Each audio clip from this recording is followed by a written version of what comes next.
Hello everyone, welcome back to another episode of Fear of the Old Lore. Yesterday we did finish off with having defeated Ram the Vacuous Spider and looking at some of the various NPC quests. We explored the first floor of the lecture hall. So today I want to go ahead and continue the lore through by going back to Yahar'gul, the Unseen Village, and then from there we'll go to the second floor of the lecture hall and then back to the Nightmare Frontier.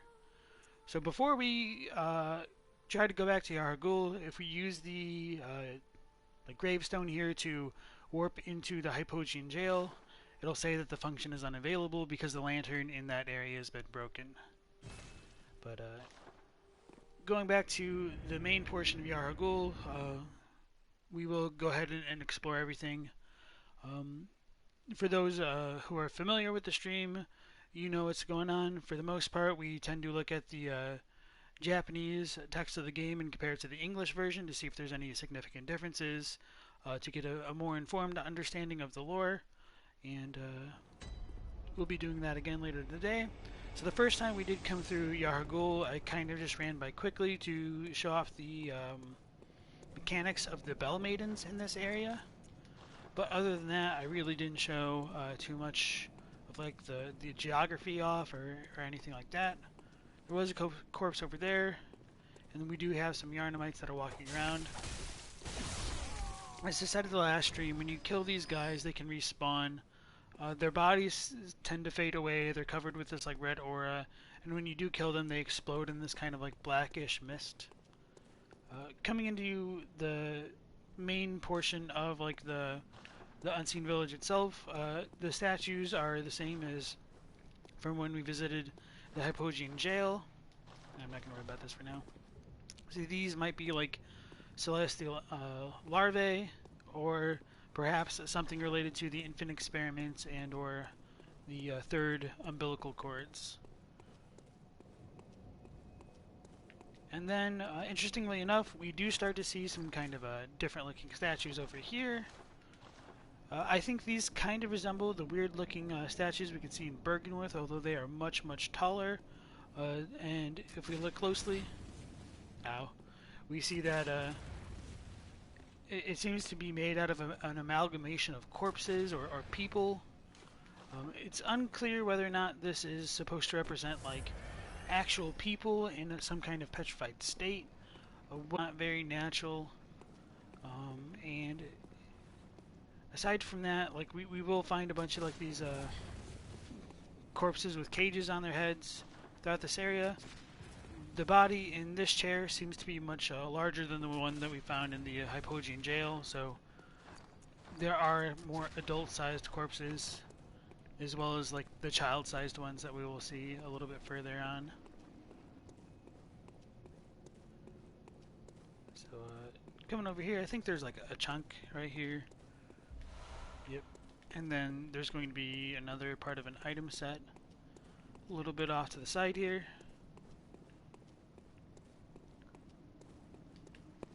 But it's pretty easy to get sniped. Oh, like I just said, by that man in the wheelchair. I just took a ton of damage because he got me in the middle of my roll, and I'm only using the foreign garb set, so my defense is a little bit low. So I think the next few times I level up, I'm going to put some more points into vitality, just because I am using that weaker kind of armor for this run.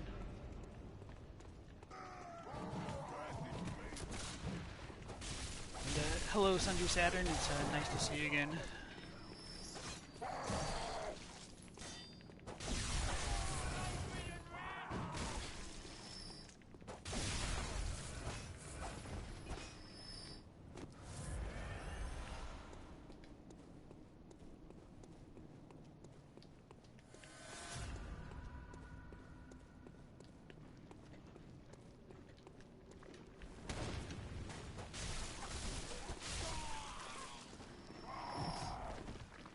So instead of like a blunderbuss or a shotgun, those wheelchair dudes seem to be like wielding rifles, and that might have been why I took so much damage. But This is the Iron Yahar'gul helm. It's pretty much the same as the other helm that we got from this area before. It just kind of lacks the hood that goes around it. And this is an elevator which we cannot access quite yet. It leads down to like the Hypogean jail area that we showed off a few episodes ago. And I'll just look at that in a moment.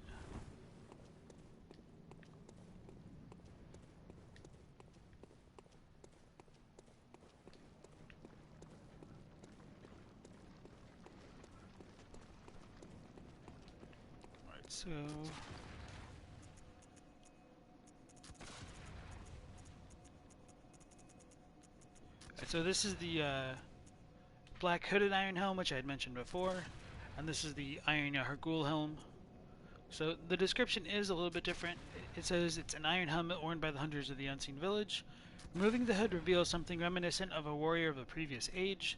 This headwear is made of metal, a rarity for hunter garb, and has high defense, but only against physical attacks. If you do look at its stats, it really does have a lot of physical defense, but it's got really terrible like thrust damage resistance and the other stats as well. Although it's probably still better than the foreign garb, or just probably equivalent to it, really. Yeah, just pretty close. I don't think there was any differences in Japanese that were worth noting about that. Let me just go ahead and double check.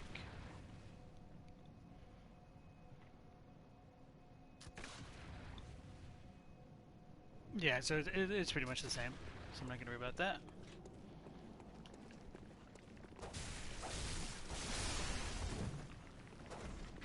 As we do venture further into Yahar'gul, we will see that Amygdala are like covering the buildings over there and pretty much everywhere around this area. So they might have been there even earlier if anything like Cathedral Ward is similar to this area. So we can already see one over here. If we do look closely, like towards its back, it does have like these kind of vestigial wings, although they're really hard to make out to show it off. So like these little spindly type structures on their backs do seem to be similar to wings. They do have the 6 fingers, which I'd pointed out way earlier on a different episode, and it seems like they have thumbs on each side, so there's no like real difference between a left hand or a right hand. They seem to be ambidextrous, although I'm fairly confident that is not the right word, but I don't know what else to call it.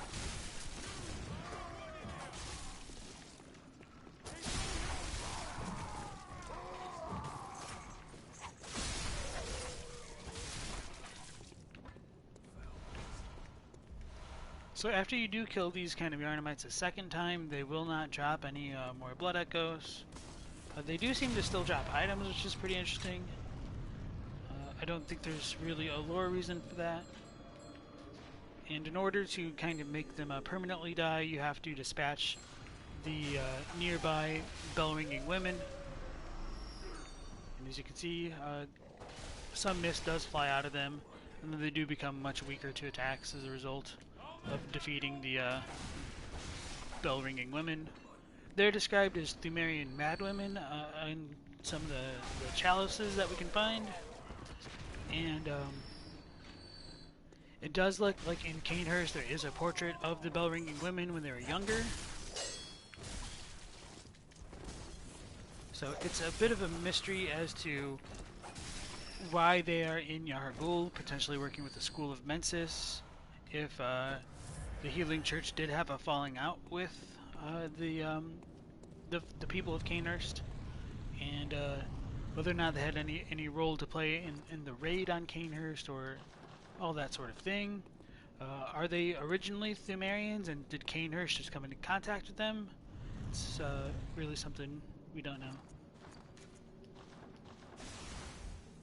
So this one does not give us any more insight, just like the other Amygdala, but when it does pick us up, it inflicts frenzy upon us. It teleports us a short distance away. There are no like key items which will allow this Amygdala to send the player to a nightmare location. which is pretty interesting, I guess. But I think that's about all to say about it. Oh yeah, I guess with like some of the Fextra lore, some people think that these are like lesser Amygdalae, and that the boss that we fight is a greater Amygdala, but there is no like real justification for that. It's just something I think the fans came up with. So those are like the kind of wing-like structures I was talking about earlier. It does have like a really long body, and it does have legs, and it has multiple sets of arms right there. And so later on, we will find an Amygdala, which will fire lasers at us, and then we can see like inside like the head structure, there will be like a bunch of eyes which pop out of it. So, and looking at like the kind of grab attack that it does, we can see what looks to be like a cosmic vacuum coming out of its hands, and it does have stigmata on its hands. I'm not sure if we can see this one's hands very well. We'll probably have to look at another one, but their heads do track the player, which is a pretty interesting touch, and it does make them seem kind of creepy, almost like owls, and able to like turn their heads maybe 360 degrees. I'm not 100% sure, but coming into this cell, we will find another lore note, and it is not held up by messengers, so this exists in the physical world.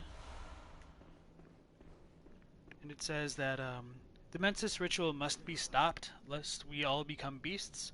So this is our other really big hint that the source of the spreading scourge of beasts is tied to the Mensis ritual. So the note that we get in the Hunter's Dream coincides with what this note is telling us. That is why we have to silence the Nightmare Newborn to kind of save the town and end the night of the hunt.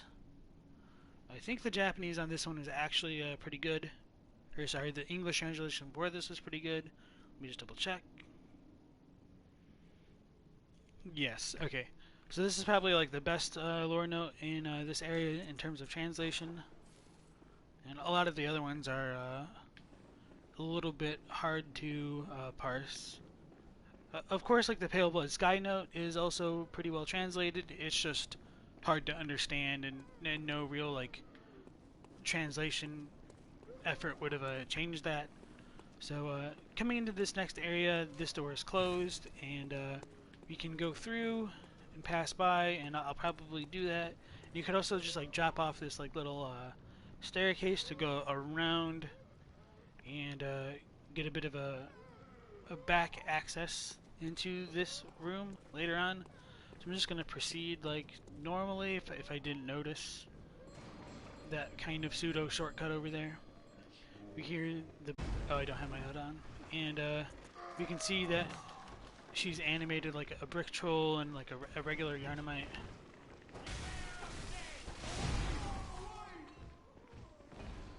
He's over there. I'm not going to worry about him too much.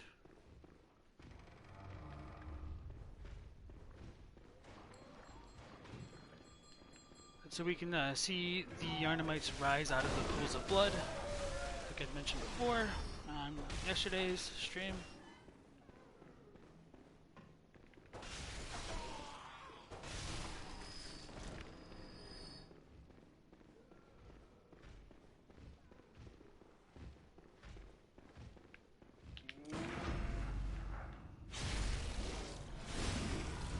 So we just did a ton of damage because it was in a vulnerable state after having defeated the Bell Maiden. So as we do progress through Yahar'gul, we will find like more figures of corpses on chairs, and if we do take in the idea of like the cut content of the warp chairs being the primary method of accessing the Hunter's Dream instead of lanterns, I think that really would have tied like a lot of the imagery for this area much better into the lore of the game. So like if dreams represented, or sorry, if chairs represented sleep, like that would have just really worked out for here, but I think they just kind of left it because it wouldn't make like too much of a difference, I suppose, in the final version of the game. So like you can still come to that conclusion. It was just much more heavily reinforced originally. So that's the first time we get the air rune on this run, because we did let Eileen fight Henrik alone, and so I'll look at that just after we pick up the items here. We get some more frenzied cold blood, and then we see like kind of almost mummified figures of corpses, like clutching their faces, facing the wall. I'm not sure if like some of them are like in positions of prayer, but like with all the grass growing out of the ground, it almost makes it seem as though it's meant to have been like a very long time since whatever happened in Yahar'gul did happen. So T-Kane says you can't watch right now because you're catching up on the old VOD. You just want to say you absolutely love what you're doing with these streams. Please keep doing what you're doing. It's fantastic. Thank you very much for that praise. I appreciate that. So yes, please enjoy the VODs, and I hope you do enjoy what we continue to produce. Hopefully I will start like making like the shorter, more dedicated like lore video essays on YouTube, but I'm not entirely sure. Like I'm not very good with video editing. I haven't done any of that quite yet, so depending on like the timeline that it takes to do to like learn all that kind of stuff, hopefully I'll be able to produce more content pretty soon. So thank you for stopping by again.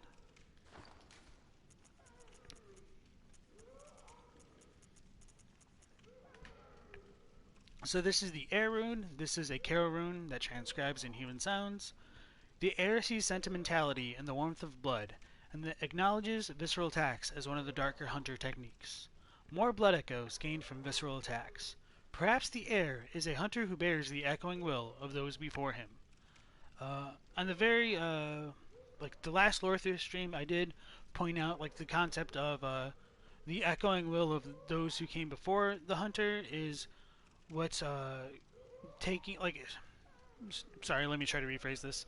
So that idea of the echoing will is supposed to be a callback to blood echoes. So for whatever reason, the translators did pick up on like this concept of ishi in Japanese was a reference to blood echoes, and so they did kind of keep that idea present. I think there were a few other differences, or maybe it might have. I should just like read the description that I have. Instead, let me just double check this real quick.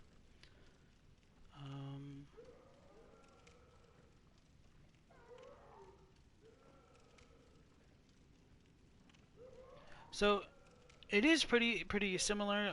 It's just it is interesting that they kept the concept of willpower in this English version of the text, as opposed to just saying like they are inheritors of blood echoes. You can certainly get at that idea, but it's much less explicit in the English version of the game, whereas the Japanese, it is like literally what they use for blood echoes. It's chi no ishi, and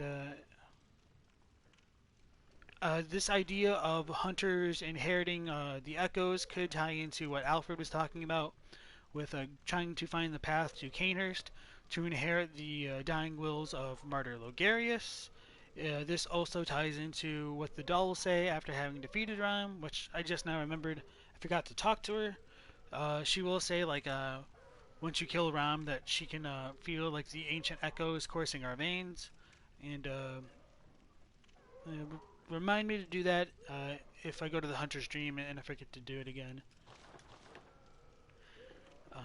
So yeah, it does seem to be like the role of the hunter to just go out and potentially like collect or inherit all of those the blood echoes, or the dying wills as they're called, and that might be one of the reasons to believe that like the moon presence could be kind of usurping the natural order of the universe and kind of hoarding the blood echoes for itself rather than just kind of letting them go to rest in the hunter's dream. And just as a reminder, that's a bit more of like a personal interpretation of things that's not like completely endorsed just by the game text itself. So it's more of an inference on my part. So that leads back to what I was talking about before. And so when we drop down here, we can just go ahead and get some more bolt paper. And then we got all these crazy looking statues again. And then we do have the kind of dancing women that we would find around Hemwick, Charnel Lane. They are also being reanimated by the Bell Maidens. And I think we'll skip those for now or just run directly to the Bell Maiden before dealing with everything down there, because it just kind of connects together anyway. So this next part is a little bit hard to discover because the Bell Maiden is in a bit of a not like terribly hidden spot, but it's certainly not the most obvious ways to go. So there's that little gap in the fence. I did not want this.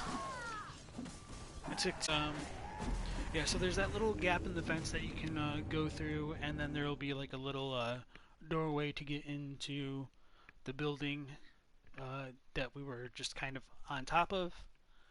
And then the Bell Maiden will be in a very dark room in there.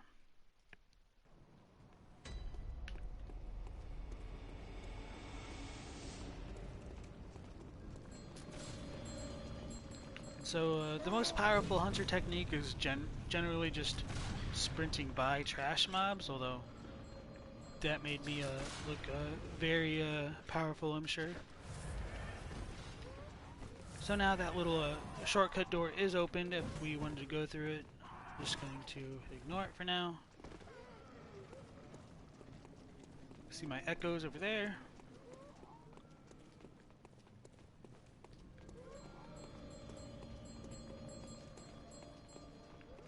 And this time move just a little bit quicker to kind of mess with the AI.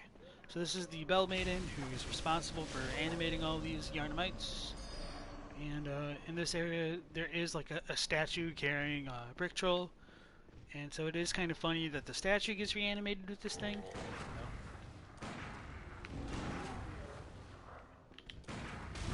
Oh.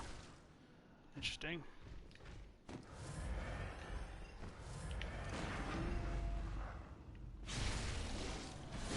R1 spam too. Yeah, I mean, do what works. She's not gonna fight back if she's just eating a bunch of hits. So, some Quicksilver bullets, and then there's this drop off which you can kind of explore normally. And the real hint that the Bell Maiden is up here is when you like kind of explore some more. Naturally, you tend to like gravitate down here because there's like a staircase, which I'll show off in just a moment, and you'll see this figure in the cell with no like direct way to get to them, so that is the real tip off that there's something else that the player must have missed.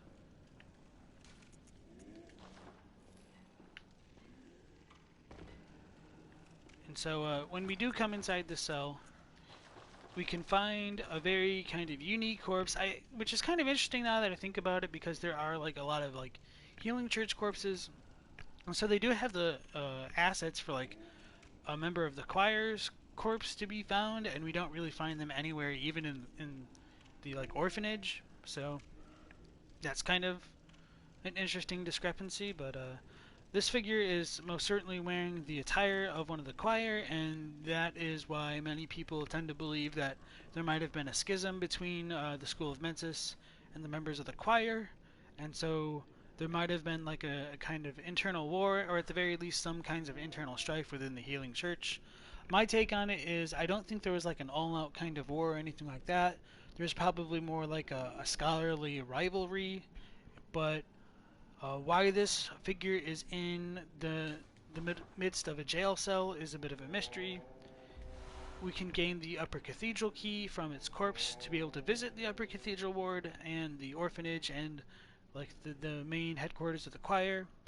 Someone on one of our last streams did point out like maybe they came inside this room to barricade themselves away from everything else that's going on in Yahar'gul.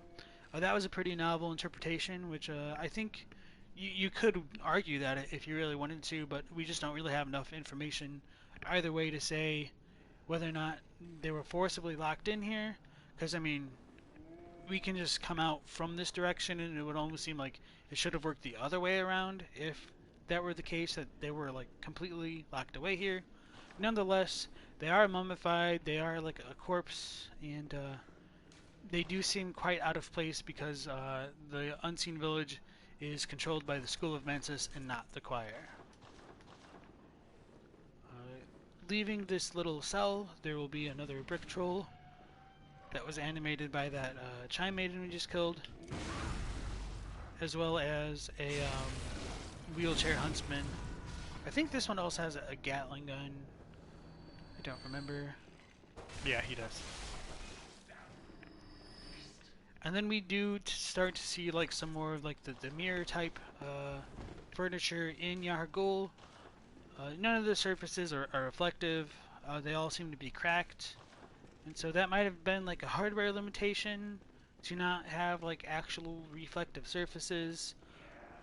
Maybe there's something going on with the mirrors and like the cosmos in Yahar'gul preventing them from like actually reflecting things. Although I don't really find like there's any evidence to believe that one way or another. Just a potential idea. And so we do get some more treasure from Yahar'gul. We get the tiny Tonitrus. So let's go ahead and look at the orphanage key that we just picked up, or the upper cathedral key, and then the Tonitrus. So this is the key to the upper cathedral ward seal. The upper echelons of the healing church are formed by the School of Mensis, based in the Unseen Village, and the choir occupying the upper cathedral ward. This key brings one a step closer to the choir. And so this is the kind of real indication that there are two upper echelons of the healing church, the School of Mensis and the choir, and this does reinforce that the choir controlled upper cathedral ward and Mensis controlled the Unseen Village. The orphanage key will reveal to us later on that like the choir came later, and they're kind of what split the power structuring of the healing church when they arrived. So unlike the actual Tonitrus, the tiny Tonitrus is not a trick weapon, but it's a hunter tool, and it does seem to be like based on like a Tesla coil kind of device. And the Tonitrus is a unique weapon crafted by Archibald, the infamous eccentric of the Healing Church Workshop. This is a similar Morningstar mace that utilizes quicksilver bullets. When struck into the ground, it recreates the blue sparks that are said to surround the Dark Beasts. Like Archibald's masterpiece, this too is a superb conductor of the powerful blue sparks. Excuse me. I did not look at the Japanese on the key. I'm pretty sure it is similar. Yeah, it's pretty much exactly the same. So looking at the Tonitrus, or the Tiny Tony as I tend to call it, I'm pretty sure that was also the same.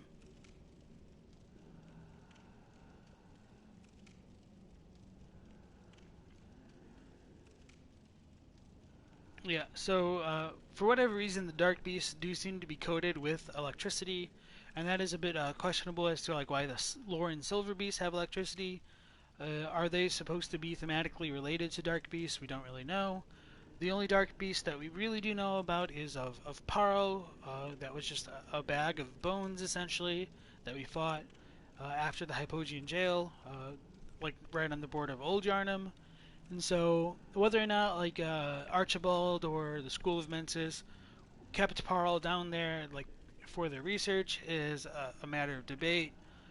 I think it would make sense to a certain degree that they must have had some contact with Dark Beasts in order to perform those kind of experiments to recreate the blue sparks that was said to coat them, but we really don't get much information beyond that. And as I had mentioned at the last time we looked at the Tonitrus, in Japanese the term for eccentric is pretty much synonymous with the idea of heretic, so I don't really know if there's supposed to be a more preferred way to read Izzy's role, or Archibald rather, as to whether or not he was a heretic or just an eccentric is a bit up in the air. So just another corpse of a potential Mensa scholar with a cage on its arm, the student uniform on. And then I don't think I pointed it out yet, but we do get that gigantic red moon glowing on in the sky, and that'll be relevant when we look at the lore notes here in just a moment as well.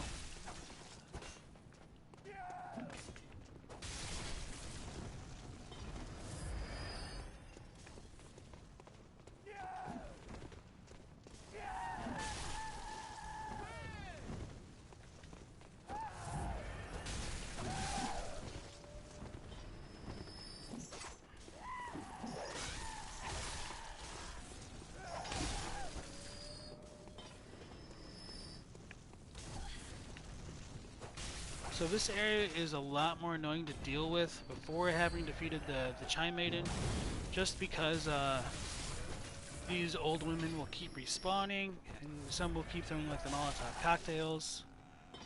And there's a decent number of them where you can get pretty easily stun locked.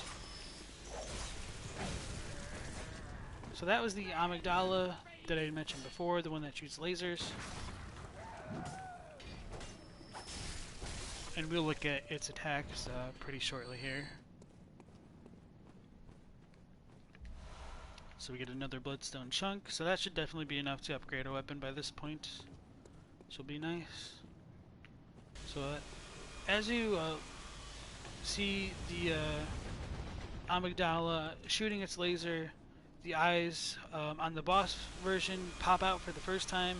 In this one, they seem to pop out a little bit more, and they retract a little bit once it's done. So it's like kind of automatically hostile towards the player. We can't hurt any of the Amygdalae in this area. However, we can encounter like a boss variant in the Nightmare Frontier and kill it for ourselves. But other than that, there's not too much to say. I think with our current defenses, it could probably one-shot us. There are like safe spots to stand.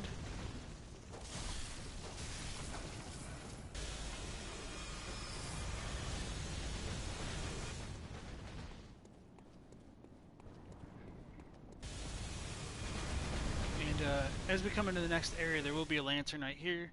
I'm going to ignore it for just a moment to chase the Wandering Madness. It'll spawn over here.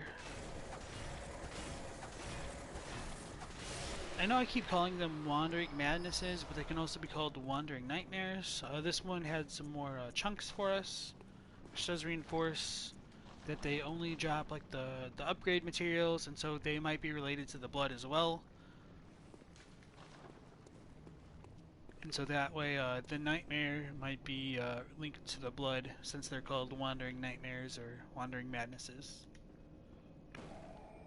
So I am going to go back to the dream to listen to that doll's dialogue, upgrade the weapon, and maybe level up once or twice.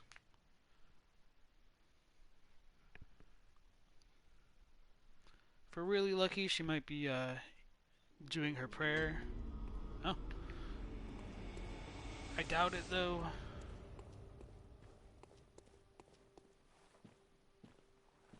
Damn it.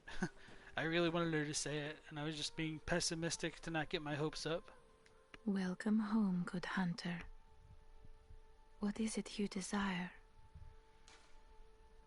Alright, so when we talk to the doll, she'll mention like the ancient echoes, and she says that after after having defeated Ram. Welcome home. What is it? Good hunter, your presence somehow soothes. I sense the ancient echoes. They course your veins. So, for whatever reason, instead of saying like your presence somehow soothes, in Japanese she says like she feels natsukashi, and that's a really hard term to translate. Not because like there isn't like words to use for it. It's that it has like a lot more like meanings attached to it than we would just normally use for like one singular English word. So just using one word kind of falls short of it. So natsukashi is a word that kind of represents something like something from like bygone days that you miss. It makes you feel like a kind of nostalgia. It's something familiar to you. And there's like a sense of fondness that goes along with that. And so it seems, for whatever reason, like the doll seems to react to Ram's echoes. So whether or not there was a connection between the doll and Ram is a bit of a mystery. We literally get no information beyond just like the snippet of text as to what she would be referring to. So, and then the last portion of her text is I sense the ancient echoes. they course your veins. That does relate to the air rune, because in Japanese she says she feels the familiarity coming from us, surely because hunters are the inheritors of the old wills as she expected. And so that idea of hunters being the heirs or inheritors of blood echoes is reinforced, at least for the Japanese version of the game. Very well. Let me.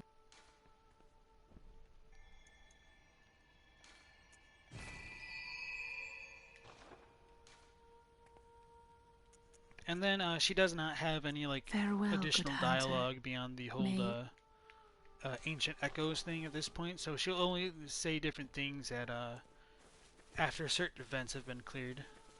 So no more Garamond in the back over there. So let's go ahead and upgrade the weapon and maybe change our runes.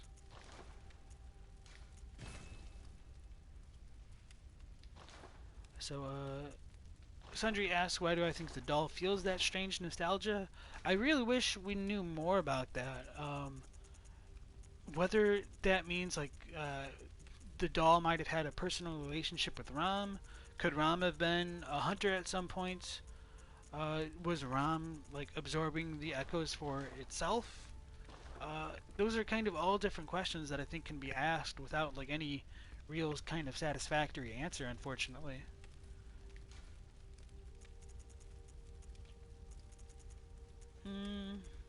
Oh, we did get the one.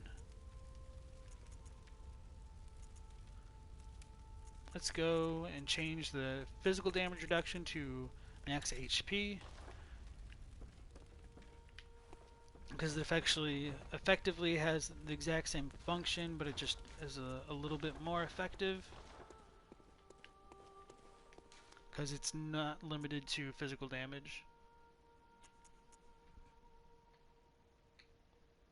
Oh, and so once we did unlock that second lantern in Yahar'gul, we get another warp to the Yahar'gul chapel. And that's where we'll be returning to.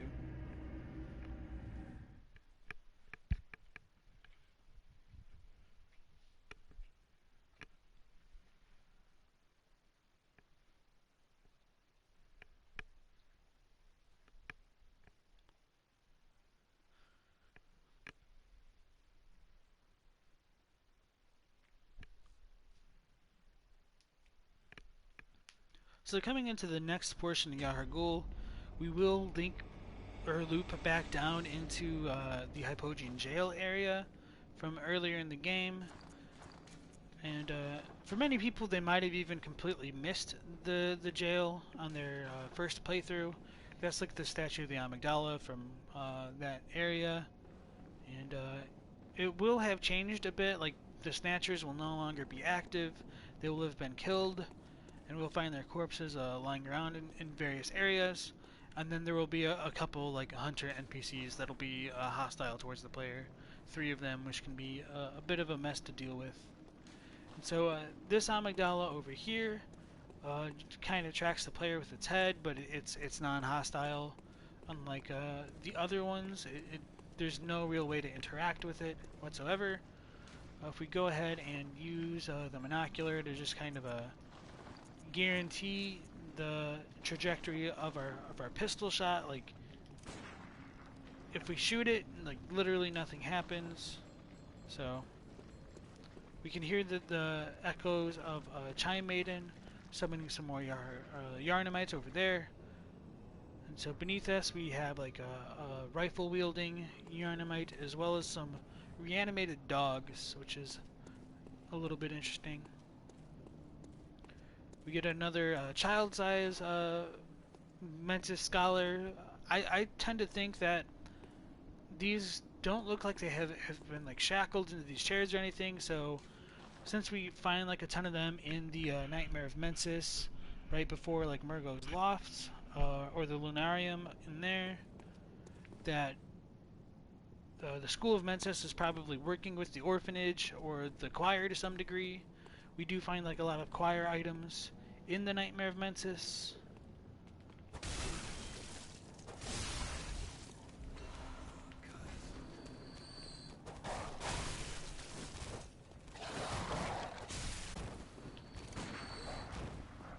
That's not what I needed.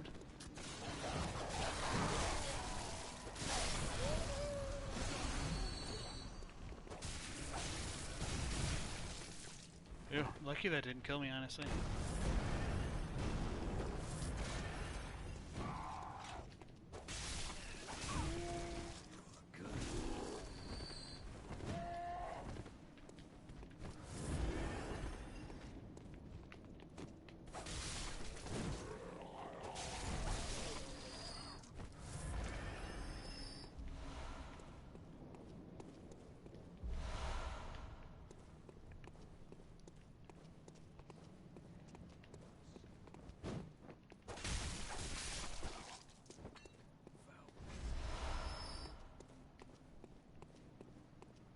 And so, like, those Arnamites still talk a little bit, which is a bit odd. Like, I don't know if that was intended for it to work that way, or if it was just a little bit of an oversight. So, I'm just gonna have to say that it was intended because it's included in the final game.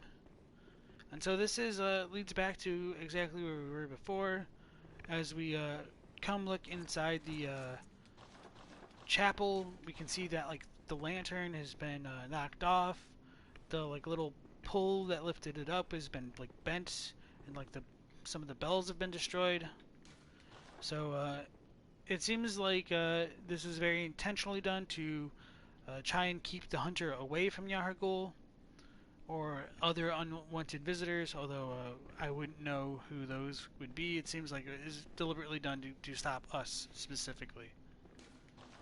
And everything else in this area is the same as far as like the actual architecture goes, but the snatchers will no longer be present, and they will be replaced with those hunter NPCs, which I just mentioned before. So one of the nice things about coming and like opening that shortcut area before in the other phases of the night is that we can go ahead and bypass all of those hunters if we wanted to, but I mean, you know very well that's not what we're going to do on this playthrough. And so one of them, I think this first one over here, will be wielding the beast claws. I always forget like what weapons the hunters have. I don't think there's a ton of significance to them in general.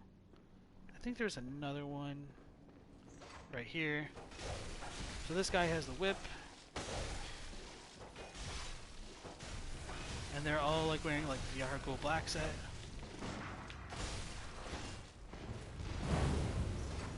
One of them has the cannon of the tiny Tonitrus. Oh shit, so they're all aggroed on me. That's brilliant. By brilliant, I mean I'm gonna die.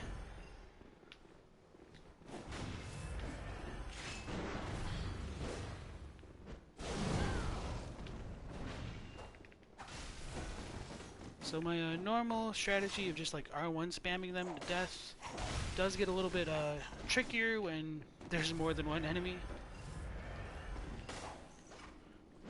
And the Molotovs do like very, very little damage.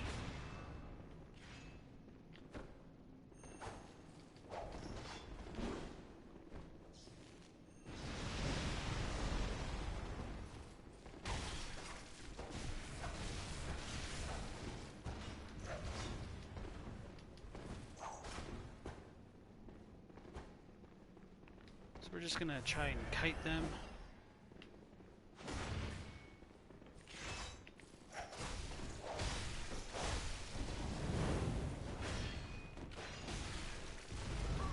Oh shit.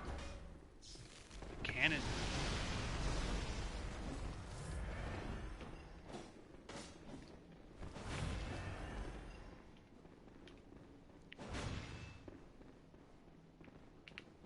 This is like a very dissatisfying merry-go-round at this point.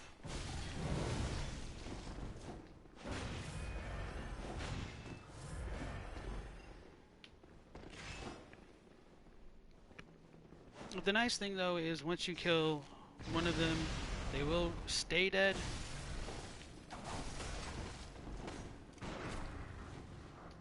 That did a ton of damage. Just a regular little shot.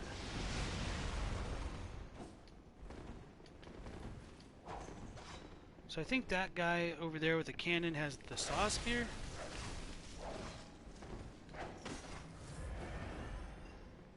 thankfully not like the rifle spear.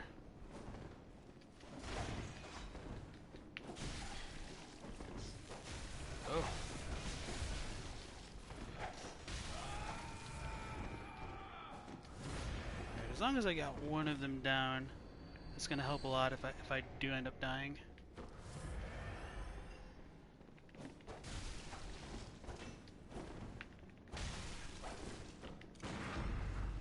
Alright.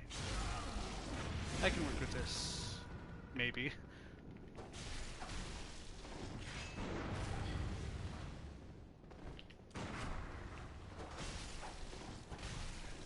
I don't know what the claw guy's doing, but I'm totally fine with it, whatever it is. Right, so this guy's moveset is kind of handicapped because the Beast Claws work much better with the Beast Embrace rune, and he's not like half transformed like that one hunter we will find in the DLC area. He doesn't really seem to be aggro. I'm fine. Oh.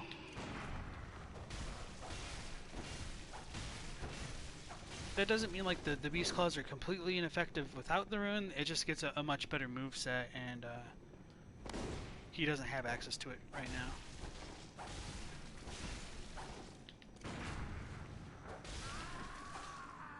Alright. So that was that. Goodbye, hunters. I totally meant to bow, but I was trying to play that off. And from its corpse we get the Claw Mark rune, which is the same thing that we could get from Gilbert initially. So I think he might have had a stronger version, maybe it's the weaker one, I'm not sure. But, so that there is like that kind of a reused theme of like people that have already transformed into beasts, or like more unique variants of beasts will continue to like drop the Claw Mark runes or the Beast runes. So the Suspicious Beggar gives us the Beast rune, the Beast Possessed Soul gives us one of the other tier of it, and then Gilbert and that hunter right there gives us the Claw Marks. So these things are called Cramped Caskets. As you can see, they're like... Where's this guy? Okay, I thought so.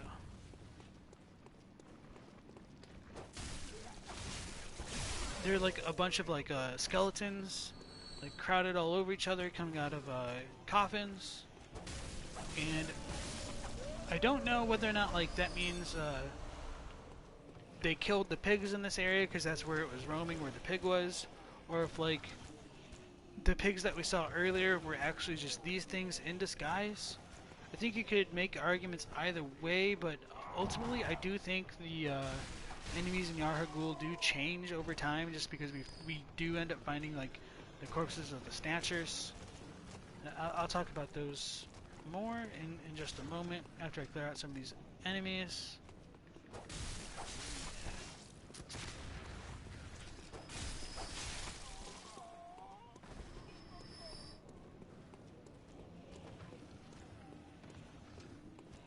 I think that thing's aggro on me. Yeah, I'm gonna leave it for now.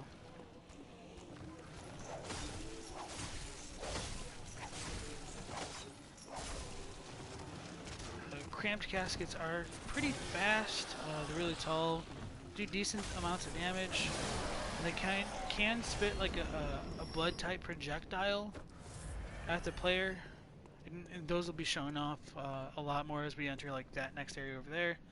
So this is probably like the most significant lore note for Yahar'gul, and probably the hardest one to understand, admittedly so by Miyazaki himself. Behold a pale blood sky.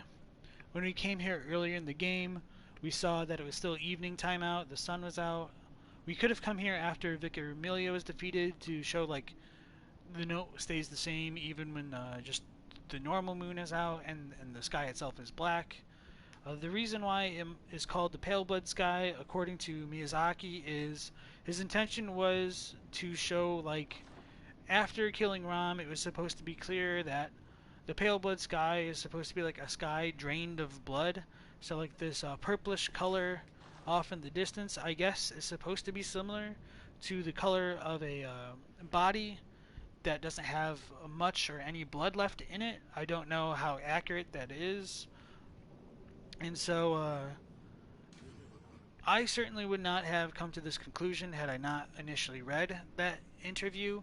And what it means is the first times we do come into Yahar'gul, this pale blood sky, this red moon was present that entire time, but we just couldn't see it because it was being hidden to us by Ram.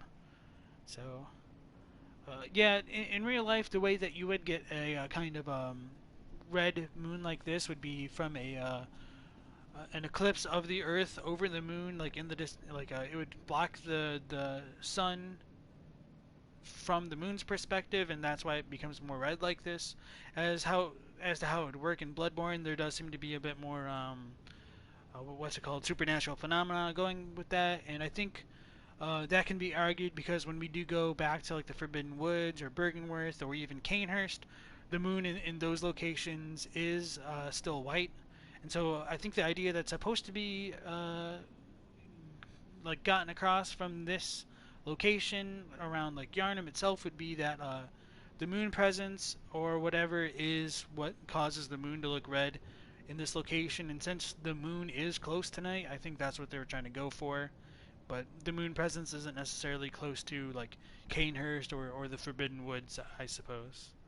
So big Berserk reference. So I believe your name is like what, Auriculum? So thank you for hopping in the stream. It's nice to see you. Before I forget, with this note in particular, but this idea of pale blood is closer to like paled blood or blood that has gone pale in Japanese. So this idea of draining something of blood could have been implied in that naming of calling the moon presence paled blood, although that's a little bit hard to get across in English, and it just doesn't sound like good grammar in either English or Japanese, frankly. So that could also lead into interpretations that the moon presence has been usurping like the hunters' blood echoes that they've been using, or that they've been gathering for an extended period of time.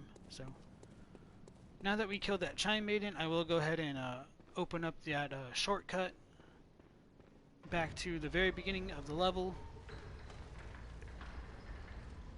and then we'll go ahead and proceed with the rest of Yahar'gul.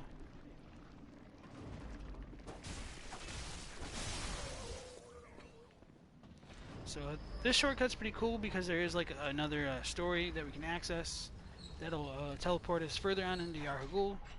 We'll explore more of that later. I'm just going to go ahead and clear things out to where the Tonitrus originally was, and show off some of the interesting little differences now that the cycle of the night has been progressed.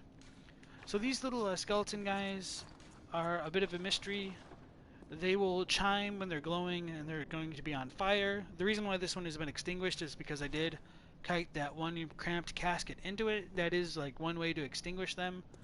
I kind of think that their role might be like a kind of like a cosmic amplifier, and you'll hear that like a very specific like bell-like chime as you do come close to them.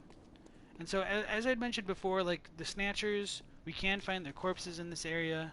They were not present before, and we'll find a couple of more of them as well.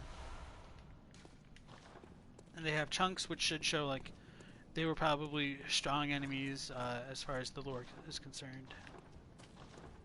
And since we do find like their actual corpses, that does lead me to believe that the things in Yahar'gul probably did change after we killed Ram, maybe because of the progression of time. I don't think it was all just like being hidden to the player due to Ram's influence. And so we see that this wagon is a rockin', so we probably shouldn't come a knockin'. And we get another Cramped Casket, ambushing the player.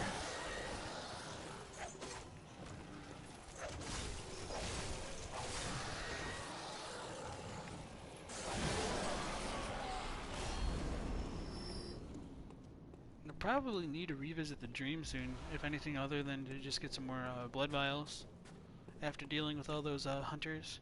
So yeah, those ones over there are kind of a nuisance to deal with. I wish I had more Molotovs, but I used them already. Unfortunately, we just did only aggro the one. So they're actually pretty mobile for what they are, and you can see like that little casket is at the bottom of them.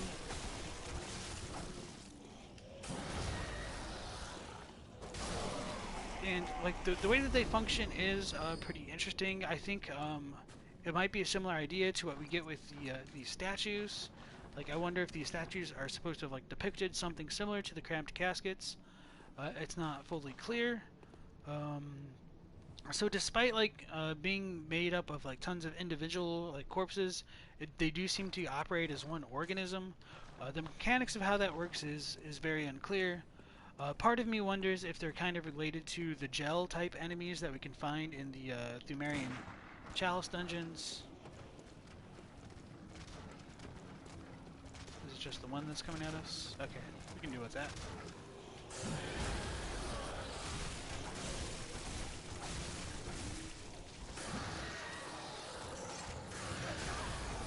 Ooh, yeah.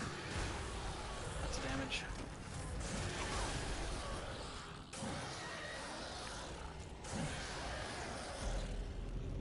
I died. That's okay.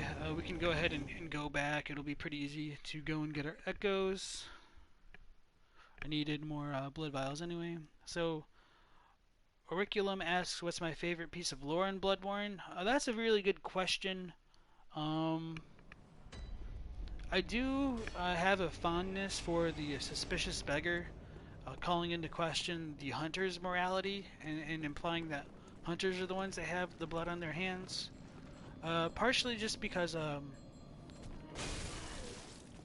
it's really unexpected because depending like when you do fight the beggar, you could have done it after like having fed him the NPCs in the chapel, or it could have just been in the Forbidden Woods itself, where he was just munching on the corpses of like a family and the child specifically. So it's like, where the hell is this like a judgment coming from? Like we just saw this guy doing some very terrible things, and he thinks he has the right to like call out our morality. But I think just overall it's kind of emblematic of some of the questions that Bloodborne poses, and like making the game like less about like traditional senses of good and bad, because when you do like potentially like transcend humanity, does that mean you need to leave like human morality behind? I think that's like one of the core questions of the game that doesn't really get explored a whole lot by a lot of players, and so I kind of appreciate it for its novelty in that regard.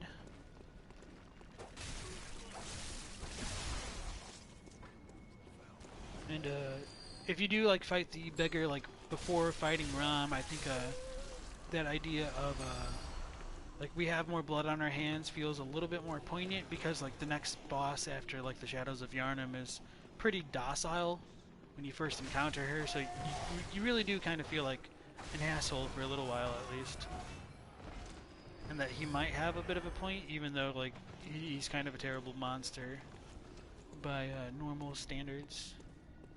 So how about yourself?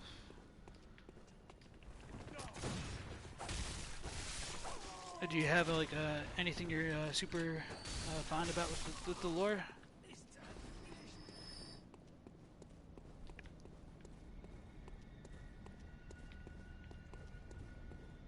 Oh, so yeah, now we do get that kind of a chiming effect that I was talking about. It's very similar to, oops, the chiming effect that you can get from Ariana's blood vial, or even like the kind of sound that you get when you talk to the doll and have her channel like your blood echoes into your strength.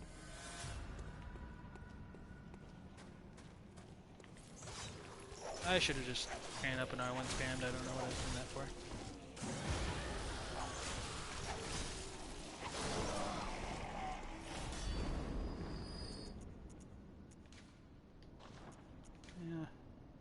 Actually, I don't even know if those things are weak to the Shaman Bone Blade. I hardly ever use items, so let's go ahead and try that out for once.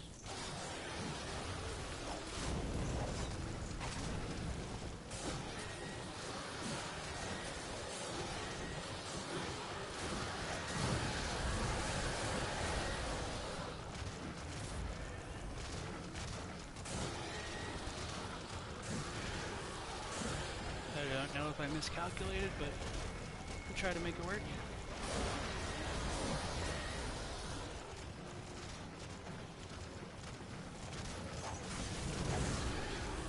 Oh my goodness, that just almost just straight out kills me each time.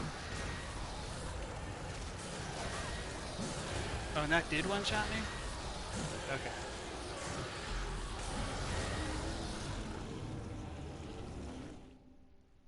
Alright, so I'll play a little bit safer when dealing with those guys.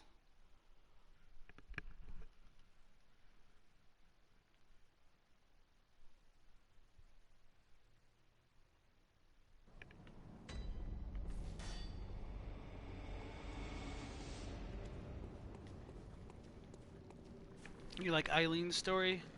Yeah, we actually finished up, well, sort of finished up her quest just last stream. We didn't go ahead and kill her, but we did fight her, and we got all of her dialogue from her. We didn't do the bloody crow. We just wanted to fight her this time.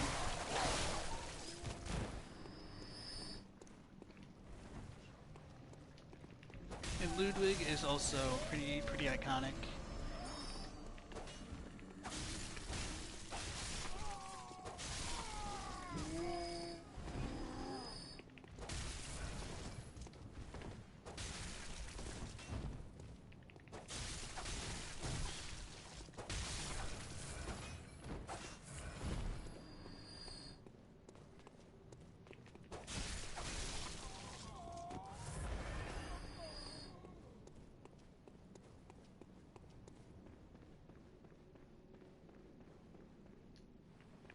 And I didn't show it off, but of course, like, this note still says the same. Nightmares rituals crave a newborn, find one and silence its harrowing cry. It should be more understood as like the nightmare ritual is with the infant. Please find it and stop its crying voice.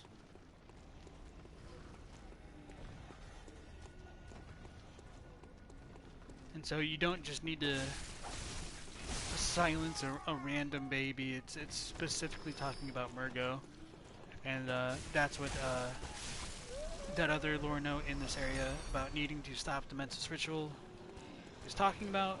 Because if it keeps continuing, it'll keep beckoning the moon presence, and that's what's causing people to transform in crazy amounts over this night of the hunt. And one of the reasons we can draw those types of conclusions is because, like, all of the notes that dealt with Old Yharnam talk about how the hunt was so bad they had to burn the town to the ground. And the catalyst for that tragedy in Old Yharnam was due to the Red Moon, which, as we can see, has made a re-emergence over Yharnam for this night of the hunt. Finding out how Yharnam got her namesake was cool too. Yeah, Yharnam's really interesting, and I really also like how, at least for like a lot of the Japanese text, it becomes a lot clearer that Yharnam is like related to the Thumerians, or maybe I should say like the Thumerians are related to her.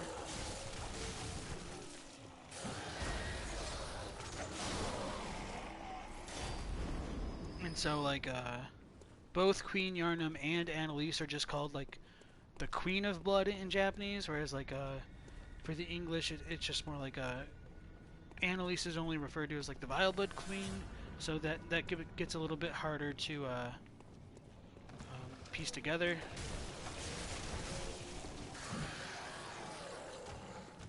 That they are probably a lot more linked than what appears at glance.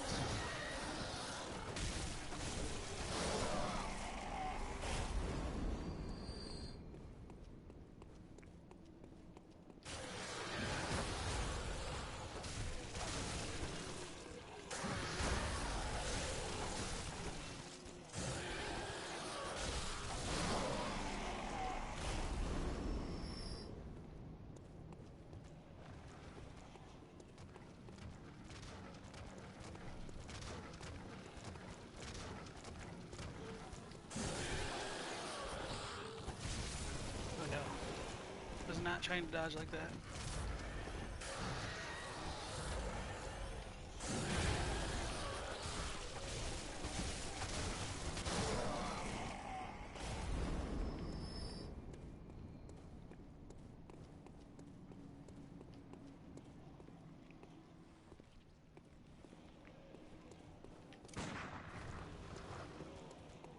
Did I get all of them?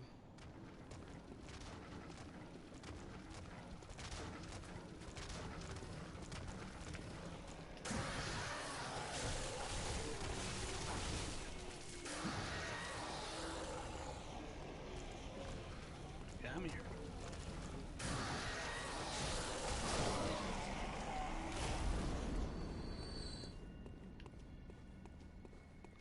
What did I think of Bergenworth? Bergenworth is really interesting. I wish there was a little bit more information about like Rom and her relationship to Willem more specifically, and how they both tie into like the School of Mensis, if there are those kinds of connections. I guess there's only the one left. But oh no, I'm trying not to die, so sorry for trailing off. Okay, that worked out. I don't know if you were like lurking in any of the other streams, but there are like a lot of differences with like the Graveguard set, so it's also possible to read it in Japanese that Willem might have been in the chalices along with Dorez and the password Gatekeeper. And so that really puts a different spin on his role as like the professor of Bergenworth. And since he has like the eye rune embedded into his head, and it comes from the voice of Ebrietas, and it seems like the Bergenworth inquiry into the cosmos started from having come into contact with the augur of Ebrietas. Like there is probably like a lot more going on to them than there might seem at a surface. And so that does conclude like that little section of Yahar'gul. Like there's not a whole much, like a bunch going on there at this time of the night. So if you missed out on Yahar'gul like the first time around, it's good to come back this way to get like the Tonitrus if you really wanted it. But we already did that, so I just wanted to show everything off. Like the little amp skeleton guys weren't there before the first time we came through, but everything else is the same, minus like, you know, the cramped caskets and all that stuff going on. So the first time we came down to this area of the Hypogean jail, we had some eye collectors going about, but this thing sure as hell is not an eye collector. It's a kind of a scourge beast, but it seems to be made out of like a ton of corpses. And this is a pretty terrifying enemy. Probably like one of the like scariest in the game in terms of just like actual just like pure enemy design rather than like the kind of attack patterns that it has. So if we look at it super close, which is a little bit of a regrettable decision, we see that it seems to just be like the mashed together cobbled bits of a bunch of like different people, although like its feet does resemble like that of a scourge beast, but it's certainly not like any traditional kind of like lycanthropic animal that we've encountered so far. And so whether or not this is hobbled together by like the Chime Maidens, like the Snatchers, or something else entirely, is a bit of a mystery. One idea that I've had is maybe like the bags that the Snatchers were carrying around could have been filled with like the body parts of like a bunch of dead people. Maybe somehow they fused together once the Red Moon descended over Yahar'gul, but there's really nothing to support that. That's just kind of a conjecture. But this was the one shortcut that we opened before. There's nothing else over here. There were no Snatchers over there, or the dogs from earlier. All of the Yharnamites that were in these cells before that were just chilling around and they're like long johns are long gone. So perhaps those were the folks that we've been encountering in different places that have been summoned by the Bell Maidens? Could they have taken all of them, conducted some kind of rituals to reanimate them elsewhere? I think that's a possibility worth considering. You said the gaping beast. Yeah, they do kind of resemble like the gaping dragon from Dark Souls 1, now that you mention it. And so, where there were two snatchers down here before, there are none anymore, and instead we just got the corpse of one chilling on the wall. And so, my idea about the bag, like being filled with organs or people or like their remains, does get a little bit refuted maybe when we look at the corpse over here, just because this one didn't transform into a corpse beast, but that doesn't necessarily disprove it either. And we get some more chunks from this guy. And so that is the way to Dark Beast Parl, although we've already killed it, and so nothing else will really change from going that way. So this is like all that there is to show in the Hypogean jail section of Yahar'gul the first time around. I'm trying to think if I want to go back or not. Let's just stubbornly proceed. Hopefully not die and have to go back, pick up our echoes. So I'm gonna go ahead and like go back to the or like proceed to where it doubles back into the shortcut area before like heading back to the dream and then fighting the Wonderborn. So all of these wagons are still the same. They're still broken down. I guess I might as well show this off because I kind of forget to do it sometimes. I'm pretty sure like this doorway over here is lifted from like a part of the Notre Dame. Sections of Old Yarnum were also lifted from Notre Dame, so that kind of repeating imagery is kind of taken from like real life sources. Sometimes I think there is some like real world or like lore significance. Other times I think they're just trying to go for like that kind of a Victorian and Gothic aesthetic. So we do get like these kind of almost beast statues that do resemble the Amygdala, and in Old Yarnum and places like that, they seem to be related to messengers, and I'm not sure if that's just what this image is trying to get across, but it's at the very least worth pointing out. Do I have a favorite weapon? Yes, my favorite is the cane, which I'm using right now. So we hear the Bell Maiden summoning some more people, although there's not too many. This area is a real pain in the ass. I'm just gonna run through it honestly, because facing everything head on is kind of just really tedious and really risky, quite frankly.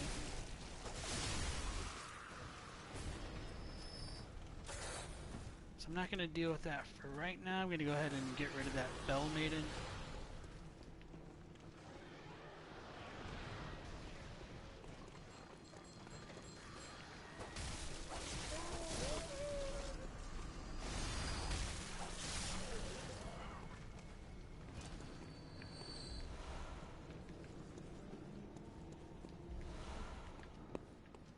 Yeah, so I like the cane because its base version is really fast. It has pretty good thrust damage, which is nice for like dealing with the kin type enemies, like the brain suckers.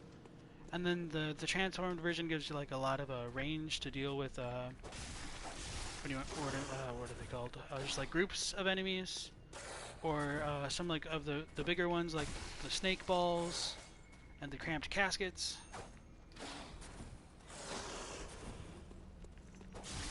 I don't know, I'm trying to fish for viscerals when the stunlock R1 is pretty much always the answer when you can do it. And occasionally like the corpse beast enemies will drop like blood chunks, which is very nice.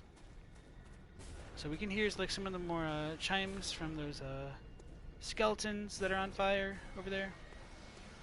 And then one of the cooler aspects of Yahar'gul's level design is that we will find like a bunch of Yarnamites like trapped in the walls here, and they do seem to be like real people, perhaps like fleeing from something terrifying. And we'll be able to show this off in a lot more detail in just a moment here.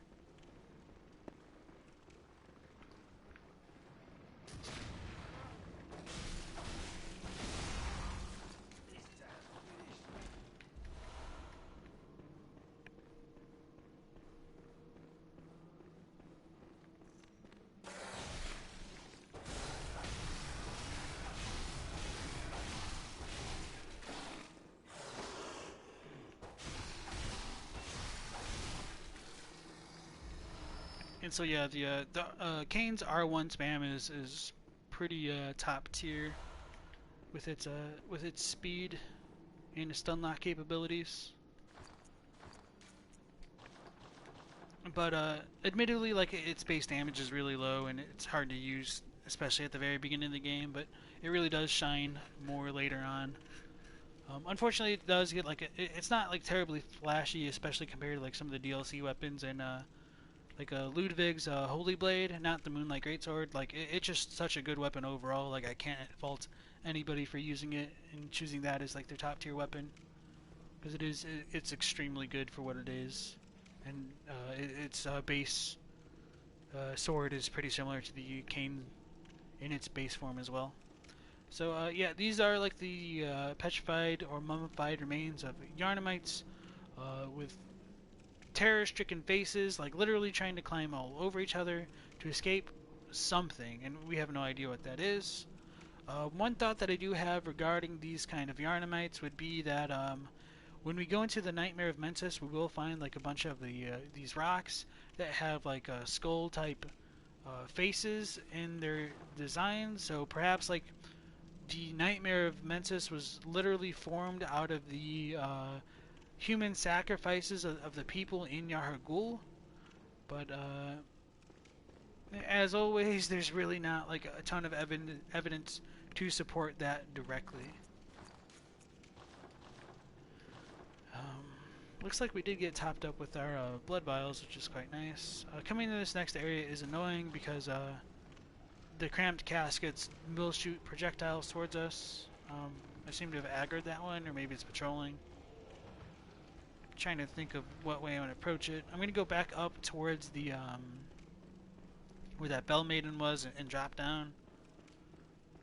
I don't know if that's like the most efficient or like the safest way to do it. It's just the one that I tend to be the most familiar with. I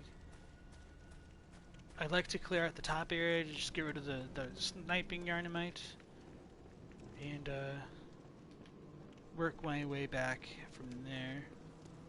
So yeah, the School of Mensis did have a hand in what happened in Yahar'gul.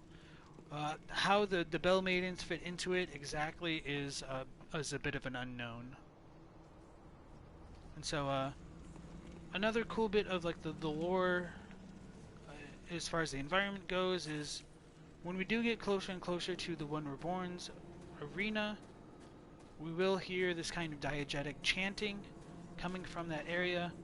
When you look towards the moon, you can hear it a lot more clearly.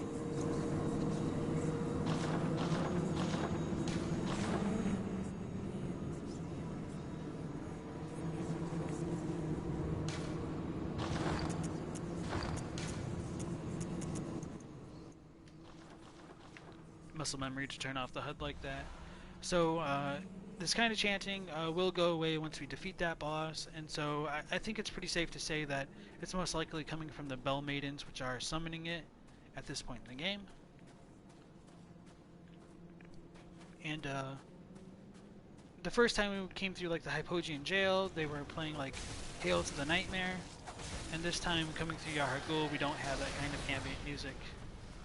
So that's just us getting sniped by these damn caskets. I don't even really want to have like any sliver of my health gone dealing with these jerks. So I'm gonna wait for them to hopefully get reset a bit and go ahead and pick up this other item that's over here. Damn it. Was not expecting that. So we get some more Madman's knowledges. And so I think you could say like maybe the reason why the corpses over here have madman's knowledges is because they've been influenced by this kind of like cosmic ritual that's been ongoing over the night. But unfortunately, like, that kind of mechanic isn't terribly consistent as far as the game goes.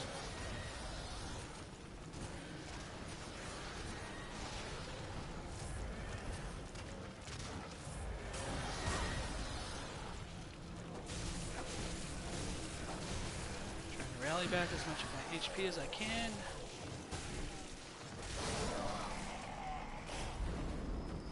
Before healing myself.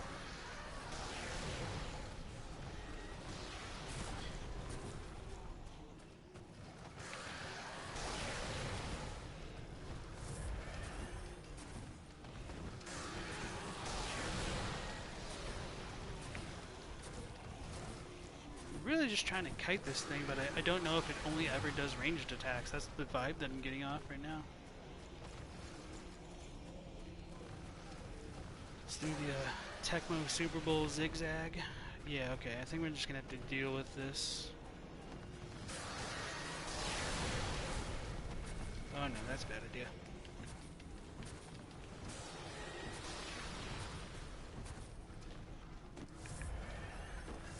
That's what I get for being stubborn and going with this foreign garb run. Alright. Damn it. Screw this guy.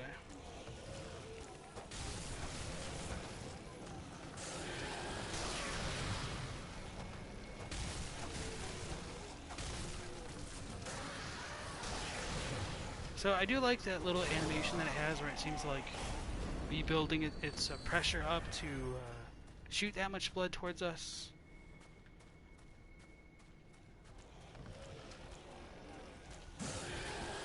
And just like how unique the enemy design is, like it really scales up that cosmic horror element of the game and really makes it get differentiated from like the kinds of werewolf-esque enemies that we've been encountering up until this point of the game. So okay, that's all of the enemies for this section of Yahar'gul. We will be going like back up to the shortcut area and our echoes and leveling up a few times before dealing with the One Reborn. So we do get an arcane lake rune from this corpse over here, which is pretty nice because the next boss does a little bit of arcane damage, not nearly as much as Ram, I think. I've already read all of the Lake and Sea ones. They say the same things over and over. This one, surprisingly, does give more resistance towards the arcane stat. So just as a quick recap, I'll just look at that right now, though. Pretty much the descriptions are always going to be the same, and the important takeaway is great volumes of water serve as a bulwark guarding sleep and an augur of the eldritch truth. Overcome this hindrance and seek what is yours. I've mentioned this in previous streams, but this idea of water separating dreams from reality is what that Rune is trying to really get across. So I know it's a bit of a flowery language in English. In Japanese, there is no equivalent for like Eldritch Truth. That's a bit more of a localization flair. It's always a reference to the same kind of thing as the arcane stat. So it's called Shinpi in Japanese, which literally means like holy or sacred mysteries, and is very often translated as like mystic. That's not really the important part. It's just that the term Shinpi was translated very inconsistently into English. And I do tend to sound like a broken record, always mentioning that it appears in this description or this bit of dialogue, and so it's just kind of one of the unfortunate aspects of trying to go into this level of depth as far as like the looking at the text of the game goes. Oh, and then I should have pointed out like what I just did is I went into what they call a bath, and it does transport the player between different sections of Yahar'gul. And so Sundry says, but the fashion souls though, yeah, I know, but sometimes it's nice just having like the kind of like most vanilla experience that you can get, especially like if I want to try to keep some of this footage for lore videos. And so for whatever reason, like these baths do allow the player to literally like teleport, and it seems to function in a different way than the lanterns do. Like we don't seem to go through the nightmare to get transported to a different section of Yahar'gul. It just kind of works, and so that might show like the School of Metzis probably did have like some kind of understanding of this. When we were initially teleported to Yahar'gul after killing Rom the vacuous spider, we landed on a kind of similar looking like protrusion in the ground, and I'll just kind of show that off. Like this seems to have like a little bit of like a basin in it, but like the portion underneath it is exactly the same as where we get teleported to after killing Rom. And so whether or not the idea of water and the lake rune and all that stuff is connected to nightmares in general, I think just gets a bit more reinforced with that kind of a mechanic right there.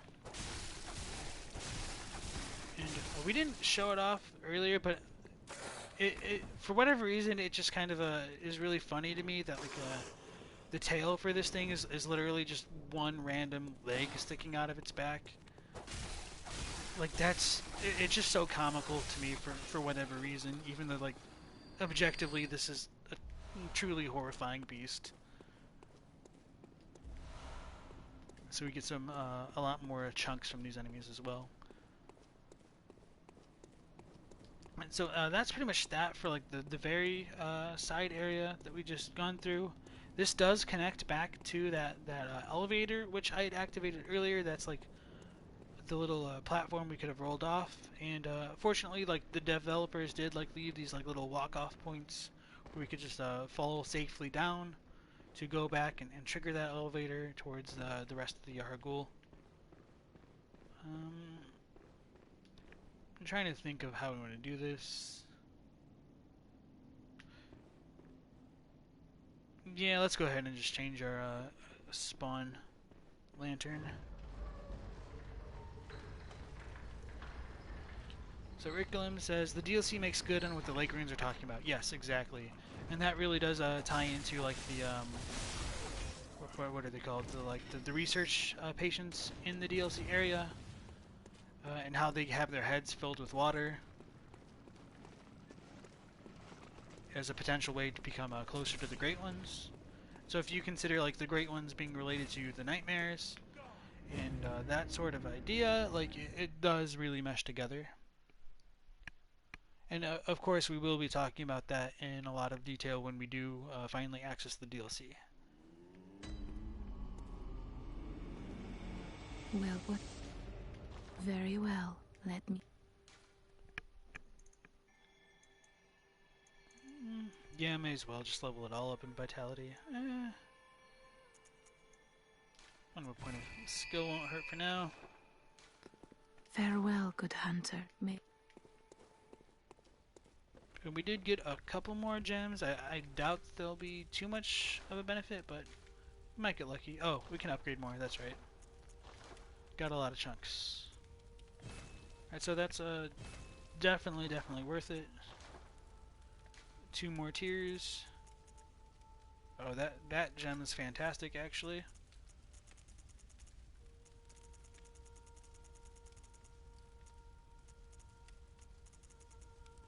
And so that was a pretty good upgrade, all things considered. I don't think Garmin will be back. Okay.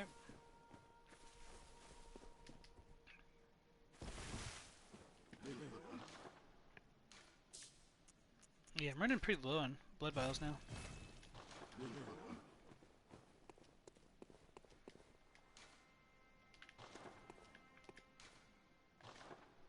Thankfully, I still haven't had to like go out and farm for them. That's always a bit of a bummer, and probably like only like one of the real gripes that I could have about the mechanics of Bloodborne. Like once you become really familiar with the gameplay itself, like the rally mechanic really does carry the overall combat of the game by like making you less reliant on healing in general. But for newer players, like blood vial management is pretty much going to be a non-existent skill. So uh, having to farm for vials as opposed to like being provided like 10 points of or like 5 to 10 free Estus vials or Estus flasks, or what am I doing, is a bit of a difference between the games.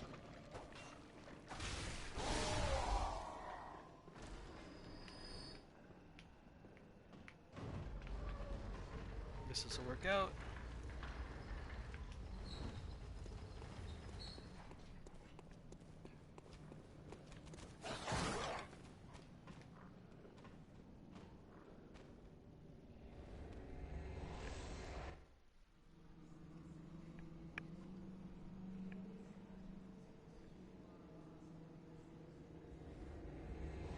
I did not point out the statues before, but they're just kind of the half transformed figures that we've seen throughout. I guess these ones aren't half transformed. They're more like the lanterns that we will find throughout like the Thumerian Chalice dungeons, and they're similar to the ones around like Central Yarnum Cathedral Ward that like have the lanterns and the figures of these skeletons growing on them. So I guess there are a few more varieties of that than I initially thought.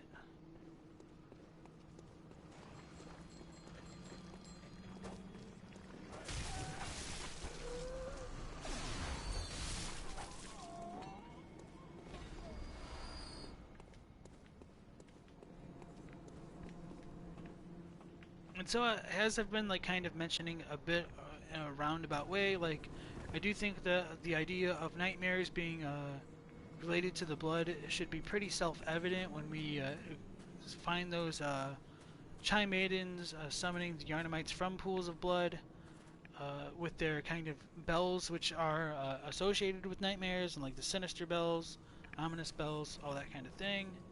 We can summon Defector and Tal for this fight. I'm not going to go ahead and do it just because I don't know. I don't really feel like it, quite frankly. And so we will come into like probably one of the cooler cutscenes of the game, and definitely one of the more grotesque enemies.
So, like Sundry Saturn says, Gross Tower Knight.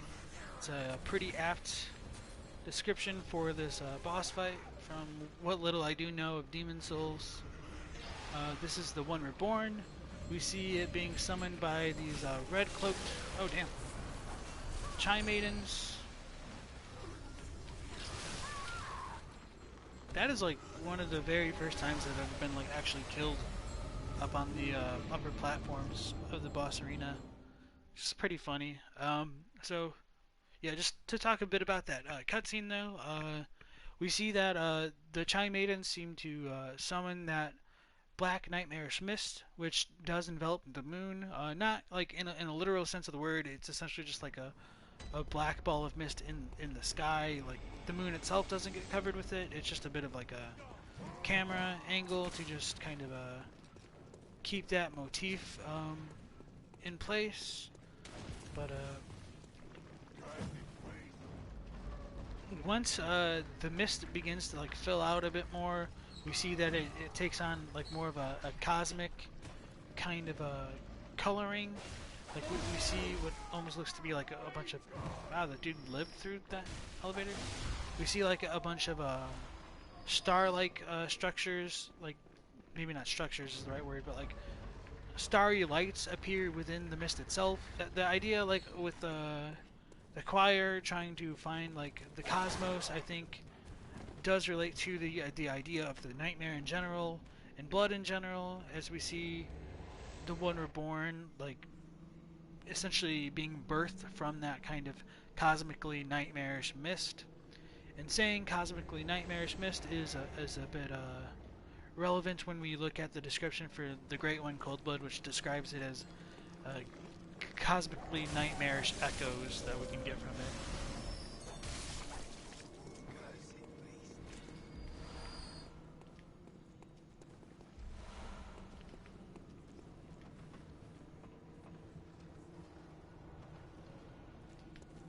So I don't know if there's supposed to be like a really big difference between the kind of Chai Maidens that are summoning the Wonderborn, but for whatever reason they have red cloaks, so they're a boss variant. But whether or not they are just still considered only to be like Thumerian madwomen is a bit of a mystery. I personally think like they were probably working with the School of Mensis. This one had my blood echoes, which is kind of interesting. So they can pick them up. They will kind of summon these orbs, which can, I think they can hit the player and do like fire type damage, and they can also like buff the boss. I don't think I've ever really seen the One Reborn regain HP, so their role isn't like super effective in like what they do, but there are certainly a nuisance, and you don't want to be like interrupted when you're trying to attack the boss by their random projectile. So that's one of the main reasons to go ahead and just clear them out as fast as possible. And as you just saw like this time around, like it really isn't difficult to kill them, and I was low-key shocked that the Wonderborn did kill me. Oh no, that's not cool. Up there, because that's like one of the first times I've ever seen that happen, even on like other people's streams.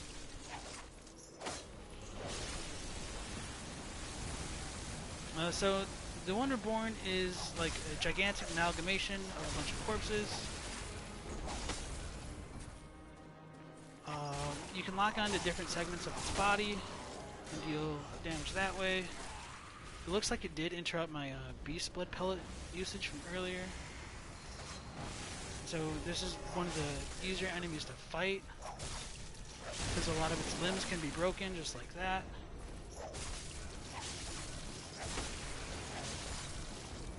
Especially when you use like the beast blood pellet. I don't think you can visceral this, but like the one skeleton way in the back, pretty sure you can do it too.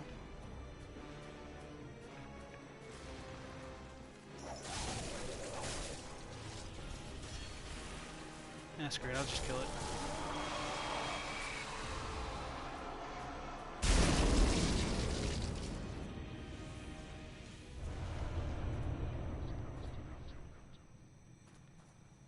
So from the One Reborn, we do gain that yellow backbone, and I'll look at that in just a moment as well.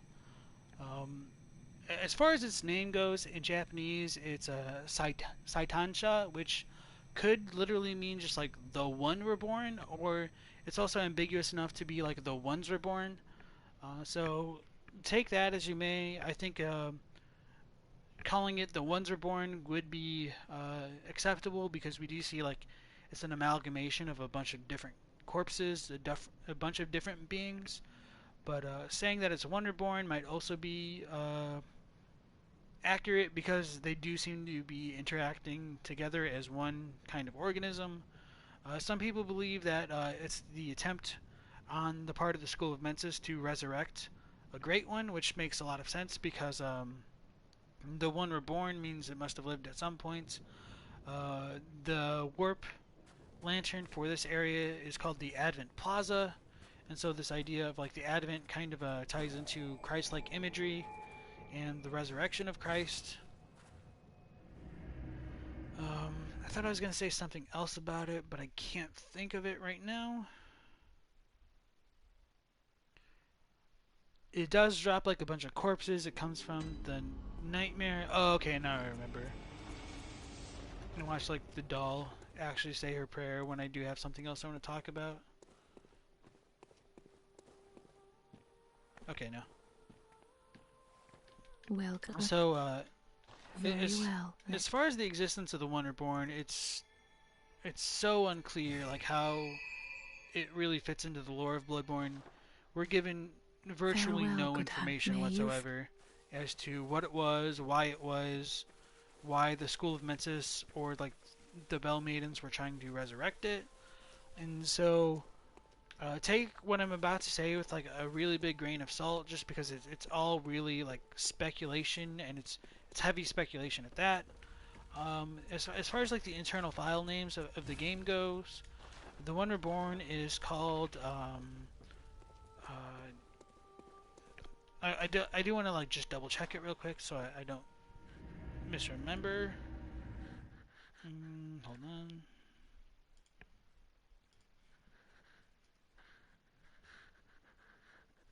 Okay, yeah.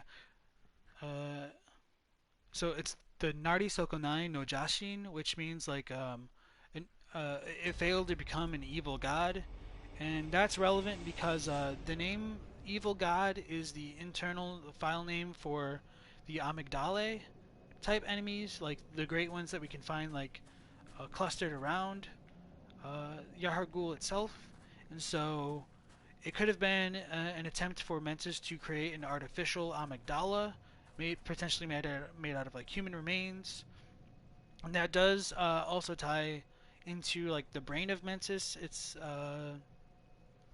trying to remember what that one was called. Like the idea of like the brain of Mensis being stillbirthed comes from that term, like Nari Soko Nai, which is what the One Reborn is called. So, or no, that was Deki Soko Nai, so I'm kind of misremembering that. But anyway, like the brain of Mensis itself, when we examine it later on, we can see that it has like the hands of an Amygdala. It has the same kind of a head shape as the Amygdala, and it does even reuse the textures of an Amygdala to. Uh, sorry, my dog is being a little bit weird right now. 1 second.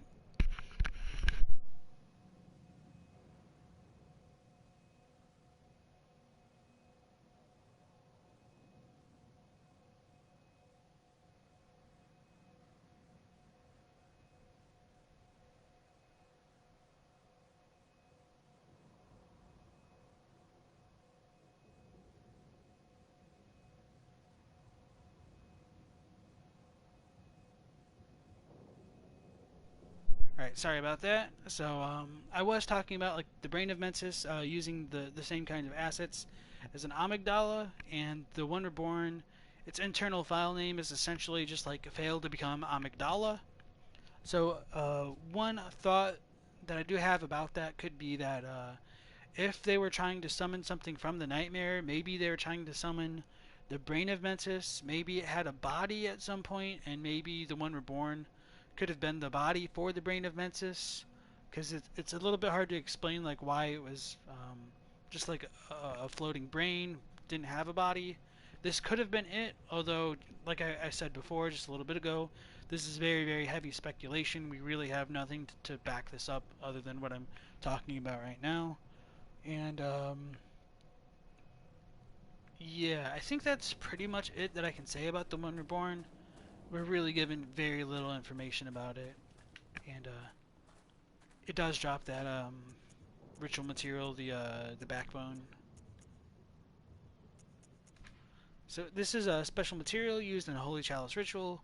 Special body parts collected by the healing church. What was this gruesome bait used to lure? The additional right-routed offering beckons ungodly forces, normally terrifying things, but also worthy prey for a special hunt. Um, Grant us eyes. So yeah, Auriculae says it's a failed Great One attempt. I think that's a possibility. Even the trophy description doesn't say much about it. It doesn't say whether or not the One Reborn was a Great One, unlike a lot of the other trophy descriptions. So that does lead me to believe that it probably wasn't a Great One in like the truest sense of the word. But for whatever reason, like the Brain of Mensis is considered a bona fide Great One, and like the One Reborn is not. So I don't necessarily think that the One Reborn is like the corpse of Kos, which was a bit more of a popular theory before the DLC got released, and we would see Mother Kos, just because in the base game, Mikolash does talk about Kos, and you never see her. So, at least for that point in time, people thought, well, maybe the One Reborn was like supposed to have been Kos. But even then, that really still wouldn't make a ton of sense because McLash thought that Kos would grant them eyes, and so it'd be a little bit counterintuitive for Kos to be in the waking world and him in the nightmare begging for more eyes. So take that for what you will. Um, and so going back to the yellow backbone, I think this description is a little bit strangely worded. Let me look at my retranslation of it.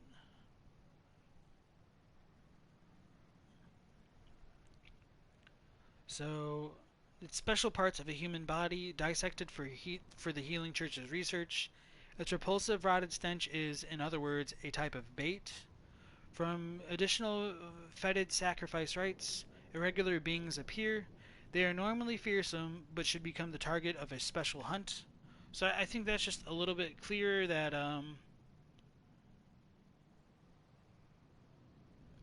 the things that appear are supposed to be targeted for the hunts. I guess it's pretty similar in English. I don't know. It's just the wording is a little bit weird overall, I think. But you can certainly get like the same overall idea. So now that the One Reborn has been defeated, we could look at the Advent Plaza. There isn't a ton going on here that would like give us any like indications as to what was going on. The real interesting bits are just like what you can see from the outside. Like it's covered with like the almost Amygdala-esque beast dog creatures at the top of these like little tower things.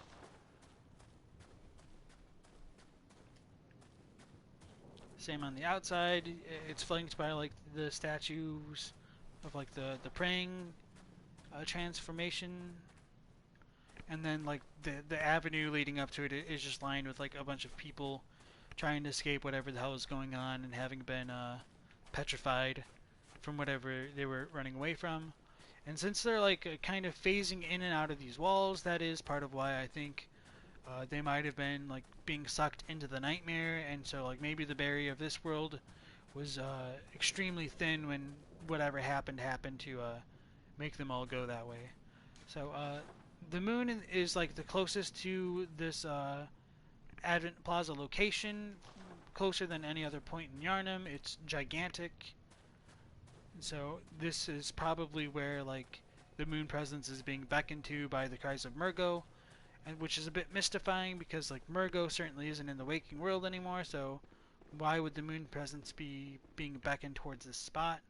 Is a bit of a question that deserves a better answer than I can certainly try to give. So when we do come into this next area, there is a prominent figure of a mummy on display.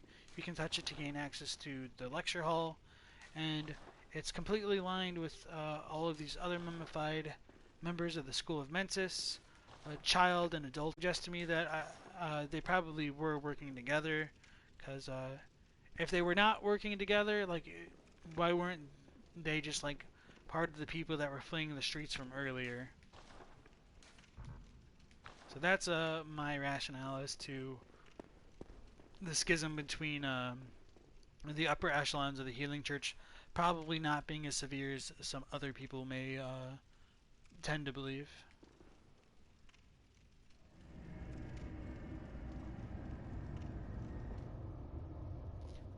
So yeah, that says inspect mummy, so that's how we do get confirmation that these things are mummies.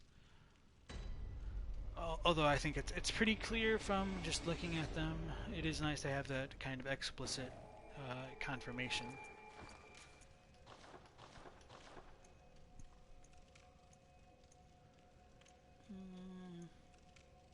I'll probably need antidotes next. So we are back in the lecture hall, although this time we are on a different floor. All of the items in it are pretty much the same though. So we showed this off at the towards the end of the last stream, but when you do go in the lecture hall, you will find like the infant experiments within it. There's two different varieties. I wasn't able to show off like the small white ones as well as I would have liked. So unlike the like peach and like grayish greenish ones, it does look like there are like little bits of skulls coming out of the head area of the infant experiment. Overall, they do tend to resemble the celestial larvae that we can see in the Upper Cathedral Ward. But they may have also had ties to trying to reproduce third chords, and I think the idea of like the skulls being in the infant experiments could be potentially like related to getting eyes on the inside, or the idea of like spirits being in the blood, and that's a bit more highlighted when we look at like Ritual Blood Tier 5, or the Executioner, or sorry, the Logarius Wheel, or the Executioner Gloves. So, no dropping Slime Scholars in this area. So we get some more sedatives from the lecture hall, further connecting the idea that it was a bygone institution of Bergenworth, and that they were exploring like things related to the arcane, since sedatives do clear the effects of the arcane on the brain. I don't think I can hit these guys from here, but alright, worth a try.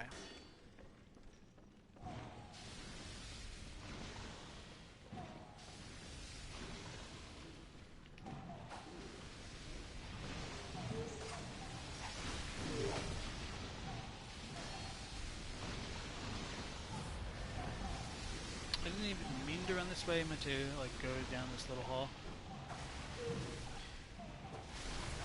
Right, so it seems like these guys are still pretty weak to thrust type damage as well. It's not very practical. So for whatever reason, the Slime Scholars are also classified as kin type enemies.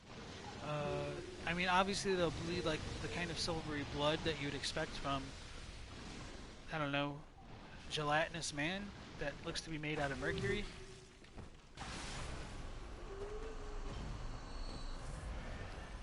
And as we come into the lecture hall, there are going to be a lot more lore notes on the second floor. And unfortunately, I think all of them aren't necessarily mistranslated, but they are most likely working on an older draft of the Japanese. And the Japanese version got updated, and like the Korean and the English matched, and so they didn't receive the final text of the game, in my opinion. And so this next lore note is different, but it's not terribly different, although I think the implications are pretty important to consider. So, Master Willem was right. Evolution without courage will be the ruin of our race. In Japanese, it's closer to like Professor Willem was right, and hold on, let me pull it up.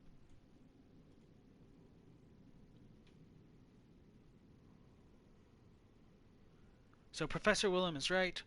The wretched evolution will be the downfall of man. And so that's a pretty big difference, because this one says evolution without courage will be the ruin of our race. So it's like more or less advocating for them continuing on the research of like beasthood or kinship, whereas the other version is a bit more pessimistic in that like the evolution or the evolution that they've been encountering so far is a bit more of an abomination, and that's why it's being called like wretched. So Sundry says, apologies if you already covered it, but who's been leaving these lore notes? That's a very, very good question. We don't know. This one is not held up by messengers, so it's potentially left by a student here. Whether or not that student is still here is unclear. I think it should be evident that it was a student because it says like Master Willem was right, or like Professor Willem. So if this was left by somebody else, like they probably wouldn't refer to Willem with that kind of a level of honorifics. And since this is like the lecture hall and it is part of the College of Bergenworth, it really wouldn't make sense for just like a random hunter to have left the note, since all we find here are the scholars to begin with anyway. So this leads into like another side room that just has like all the experiments laid out, and just not a ton going on in here. There aren't even like any items hidden around. So this will just bring us out back to where these other scholars were that were messing me up just a moment ago.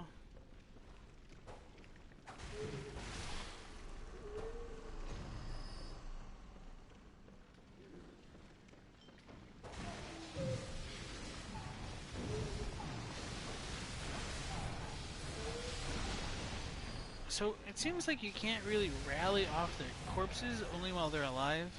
I don't know if that's intended or not.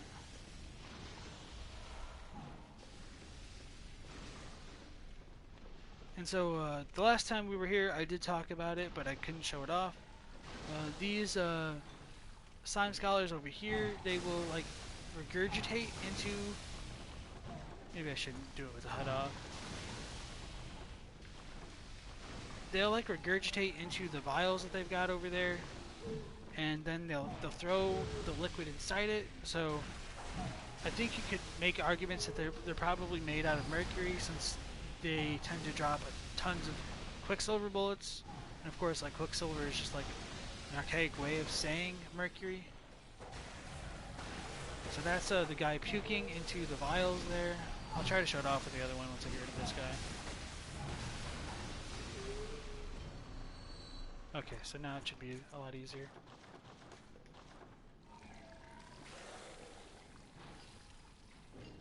Alright, so I'm sure that was very pleasant to see. But that's how they refill their little flasks. So it does seem like whatever experiments they were running on themselves was probably related to mercury. And I did say on the last stream, their faces are also have a pretty strong resemblance to like the church servants, the Thumerian type guys that we can see wandering around like the cathedral ward. And so if there is a stronger connection between them, we don't really know, but I think it's worth pointing out as a possibility. And so we'll come into this room right here and get access to a couple more lore notes, and probably like the most tragically overlooked note as far as like the translation goes. So this one says 3/3 chords, and ironically enough, this one is translated properly. It's not like 3/3 of a chord; it's 3/3 chords, and so that's supposed to relate very obviously to the umbilical chords that we pick up. It's not supposed to be 1/3 of umbilical cord, it's just supposed to be third umbilical cord. And so this note gets it right, but like the item descriptions get it wrong, at least for the American version of the game. I've been told like the European version just does call them like third chords, or third umbilical chords. So I'm not entirely sure like where like how those discrepancies came to be. Um, and this is some like pretty really um, unknown stuff. But I did talk to Lance McDonald on Discord, and he did reveal to me that like there was a much earlier version of the third chords in one of the versions of the game that he has access to, and in that version they were called like third birth chords, which is really interesting. I don't know if that was more like a machine type translation of the item, uh, but or like if they did revise that like more like as the game went on. So third birth I think is a bit more like emblematic of like the third ending of the game, like where you do become like a great one for having consuming three of them. But I think it's also possible that like third birth chord just could be like a really poor translation of umbilical cord, but interesting to think about either way. So the nameless moon presence, beckoned by Lawrence and his associates, pale blood. So this is the note that I was talking about earlier being horribly misrepresented. In Japanese, it's just closer to like Lawrence and his associates' moon presence, pale blood, and so pale blood is put into quotes to just show like that's essentially like a name that they're saying. So what this note should really be telling us is that pale blood is the name of the moon presence, or at least that's what they do call them, the moon presence, and this should really be the smoking gun lore note of the game, and it just doesn't unfortunately really get across in English because it's called the nameless moon presence.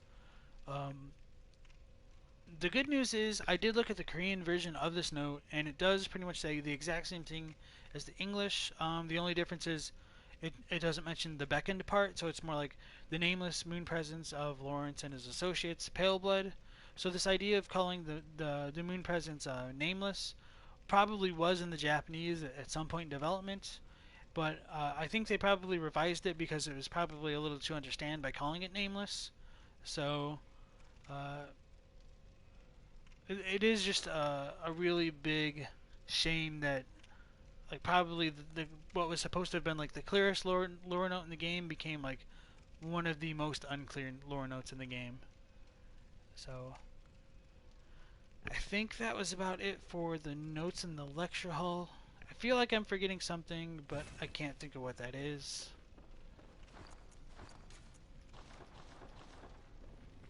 Is it something about beckoning?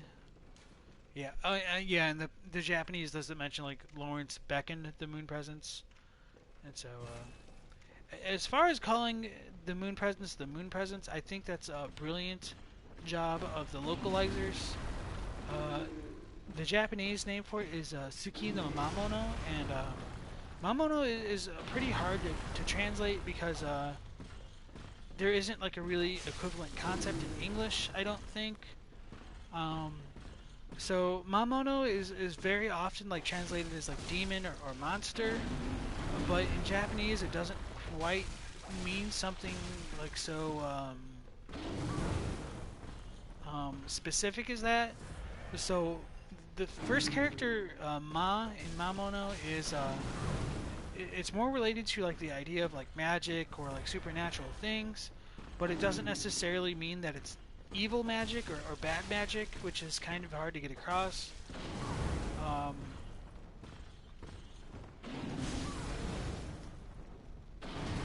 I'm a little bit distracted, so let me just leave this guy here because I do want to talk about him later and not get distracted with this whole moon presence talk.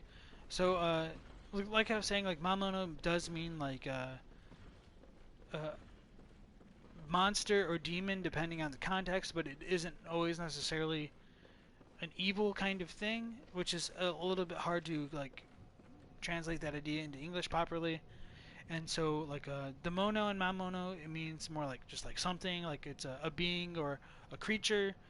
And so saying that it's the moon presence, I think, is a really good translation because it does get across the idea that it's an existence, like it is a being, an entity, although it's it doesn't necessarily have to come across glance. So it does a really, really good job of like keeping the final boss a complete secret to the players of the game, which I truly, truly appreciate.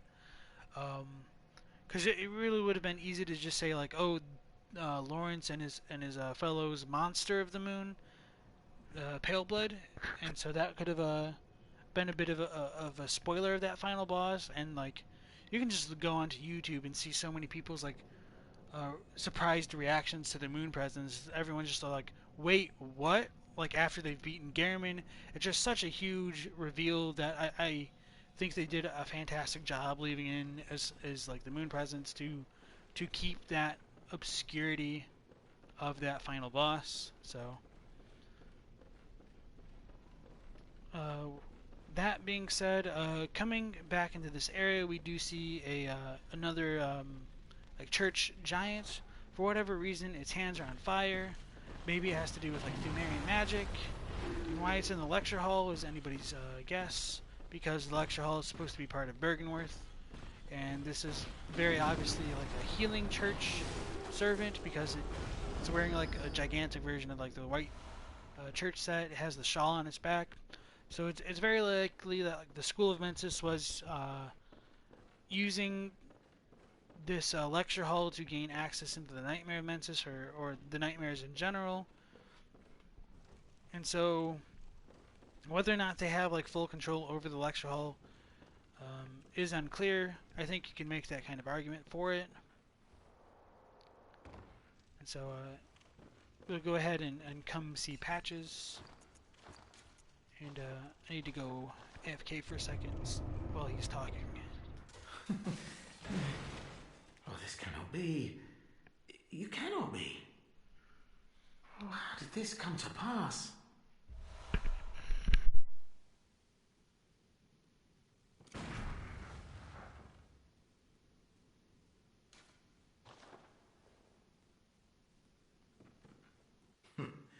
Now, wait just a moment.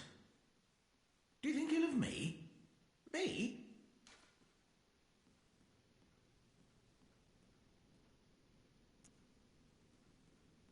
Indeed, I should think not. I shared with you a thing most secret. Now you're witness to a miracle, and all the stronger for it. You should appreciate it if you've a grain of gratitude in you. Yes. Appreciate it.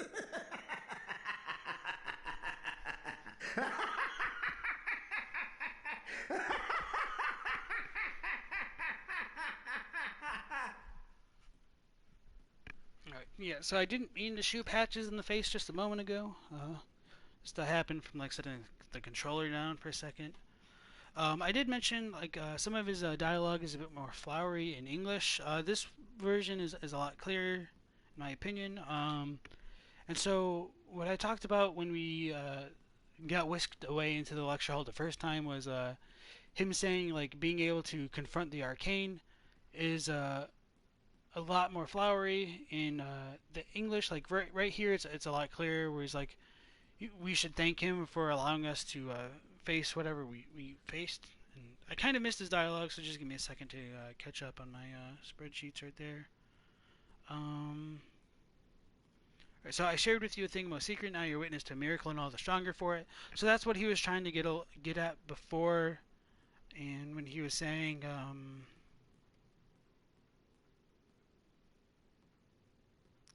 Where was it?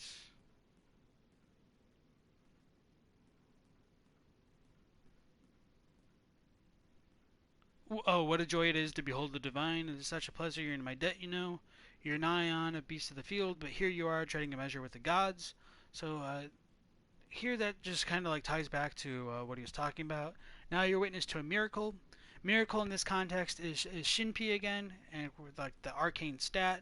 So and so like the Japanese is a little bit more explicit here as well. He says like, I told you a secret, and you gain the power to face the arcane. And so the child of man should be one who's thankful, like to me. So he does seem to differentiate like his existence from the hunters. Like he calls us child of man. So he almost seems to be implying that he himself is not a child of man, which might be true, but depending on like whether or not you want to take like the cut content of the lonely old deer referring to Patches as her son, uh, he's probably human originally, and I think that can still be argued since he does have a human's head, and he is Patches, like kind of a mascot for the From Software games. But let's go ahead and look at the rest of his No dialogue. matter. Such details are trifling. We're fast friends by now. Let this express what words cannot. Oh, doubt me not, sweet compeer. What is friendship but a chance encounter?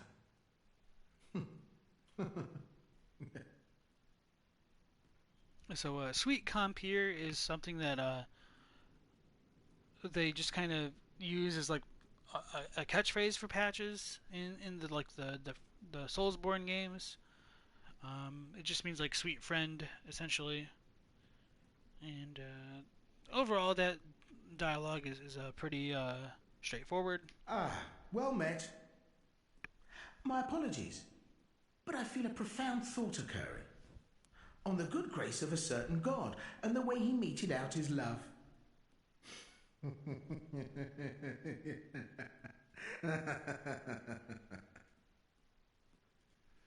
So of course, Patches gives out that kind of sinister laughter after saying that in dialogue. I was hoping the Japanese for that would be clearer, but unfortunately, it's pretty much the same. Like, sorry, I'm thinking, but that's right, about an affectionate God and its display of love. And then he just laughs. So, whether or not he's talking about Amygdala or a different great one is a little bit of a question we don't have a good answer to, because I think you could also make the argument that like aside from Amygdala, there's Erden as a potential candidate because it does have those kind of like arcane liaisons with the women in Bloodborne, like the imposter Yosefka and certainly Ariana. Although we didn't like complete those quest lines like we normally would with Ariana at least to create that kind of celestial larvae. Um, I think just for the most part, it should just be him talking about Amygdala, but as far as like a display of its love, I think that's just a bit weird to try and make sense of. We do gain another level of the anti-clockwise metamorphosis rune, but there's really nothing else noteworthy about like his dialogue. I believe. Ah, well met. My apology. So yeah, that's pretty much it for Patches. Now we will be able to gain access to the Nightmare of Mensis, but instead of going and doing that for now, we're going to go ahead and go and face the Amygdala. So there is a bit of a discrepancy in Patches' text line right there. Like he already thinks that he's kicked us down into the pit, which he hasn't done yet, and he thinks we've already killed Amygdala, which we haven't done. So a little bit of a sequence break, and I don't know. This part of the game is just a little bit probably rushed and just doesn't mesh together very well. Because it's extremely easy to miss like the first floor of the lecture hall. I almost think it might have would have like made more sense to not be able to gain access to it without talking to Patches in a window,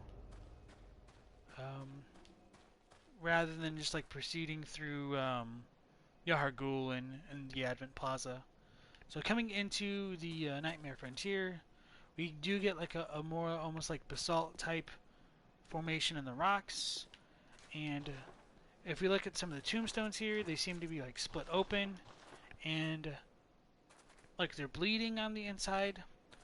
This does lead me to believe that perhaps like the nightmares in general could be composed of these rocks, and they might be related to the kind of things that we can see within the bloodstone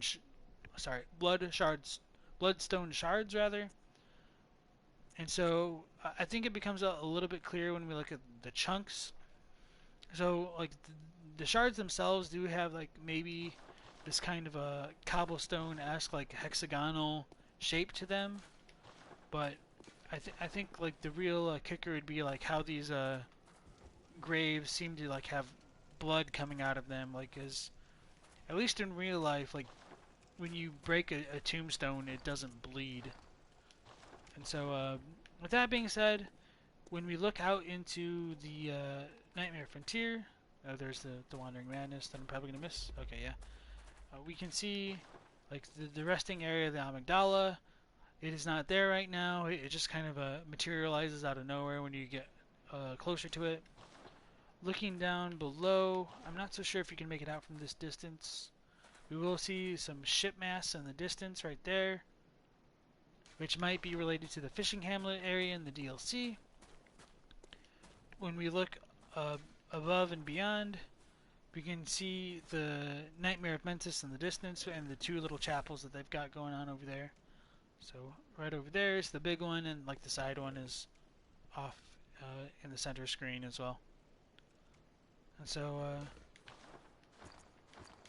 the Nightmare Frontier is littered with these kind of graves, which do resemble some of the graves that we can find in like the little underground cavern over by Yosefka's clinic in the Forbidden Woods. So there might be a potential connection between whatever civilization carved out those caverns with those graves. Potentially Thumaru or Loran, since we do gain the Loran Chalice from defeating the Amygdala boss of this area. I always forget you can get that one right there immediately. And if you're online, the Chai Maidens will be in this area to begin with, and this will be like a hot spot for PvP.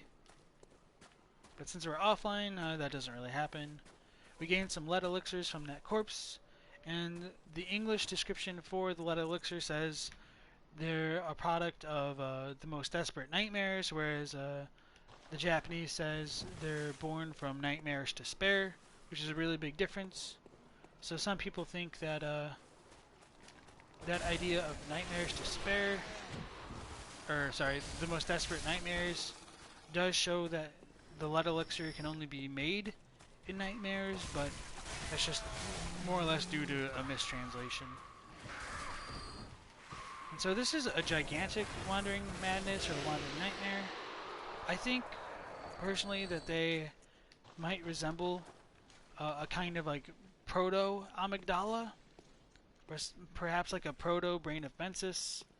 They're very similar to like a Cramped Casket, where they seem to be meshed together like bunches of skulls. They're also like lined with fur, and like on this side of it, it almost seems to be like a gigantic skull overall. Like, let me go ahead and put the reticle up. Like these things right here seem to be like gigantic teeth, and like it has its own gigantic mouth. But it's a very weird creature. You can also like move it around and see that it's got eyeballs popping out of it in random spots, which might relate to the idea of like eyes on the inside, or like potentially like eyes coming out of the blood. But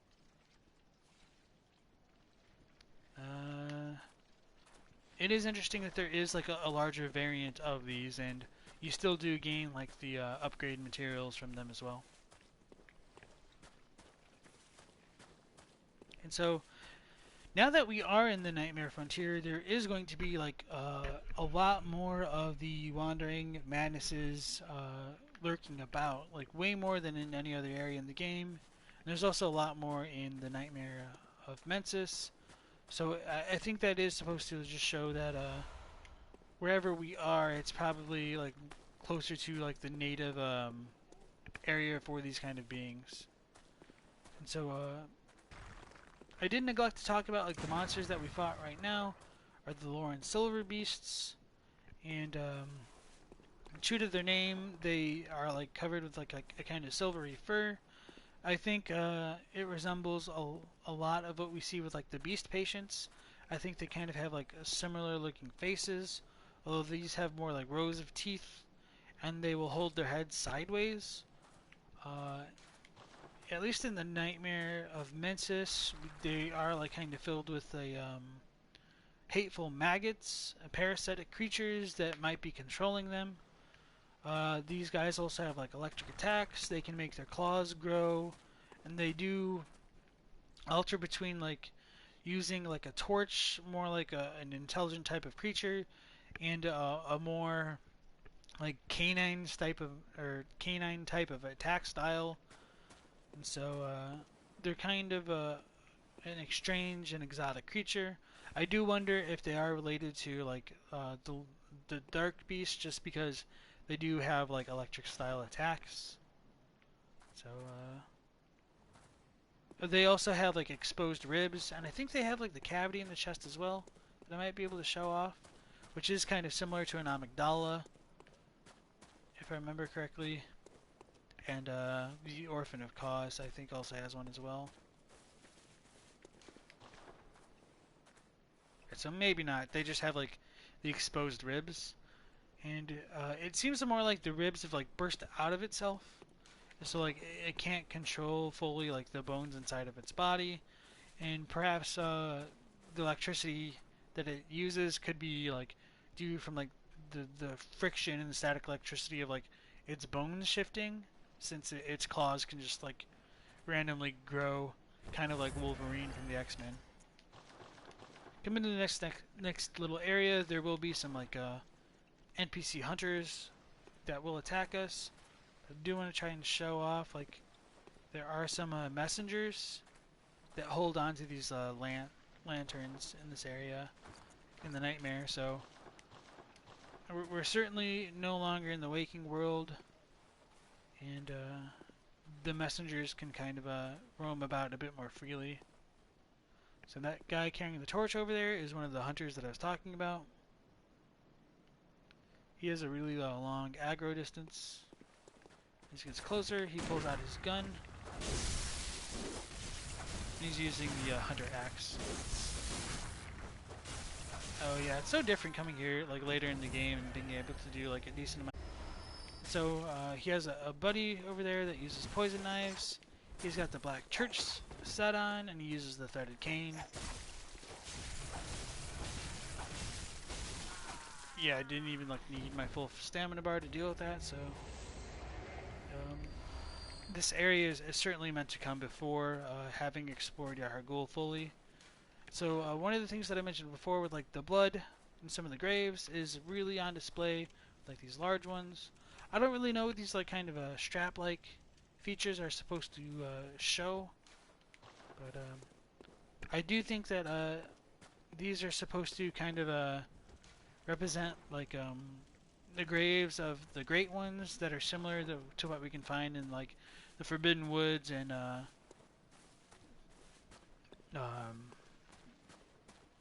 the Forbidden Graves, obviously. And then we do get some more of like these flowers. They kind of resemble what we can find in the Hunter's Dream, although they don't fully match up. Maybe these are the same kind of flowers that we can find in the Forbidden Woods, although these are white instead of yellow. Should probably take a double or like another look at them sometime. And so we do get like a lot taller gravestones as well, but they don't fully match up to the Forbidden Woods ones either.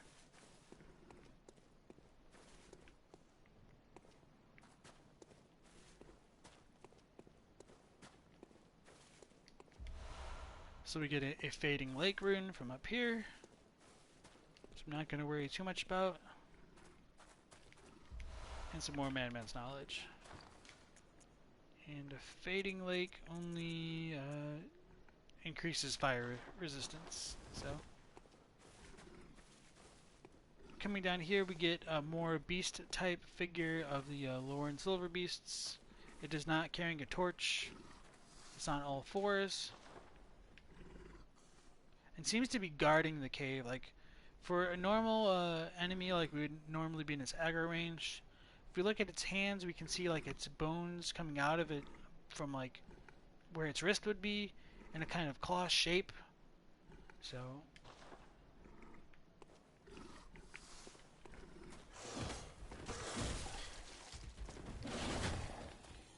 it's definitely got more beast style attacks compared to the other ones that we've seen so far.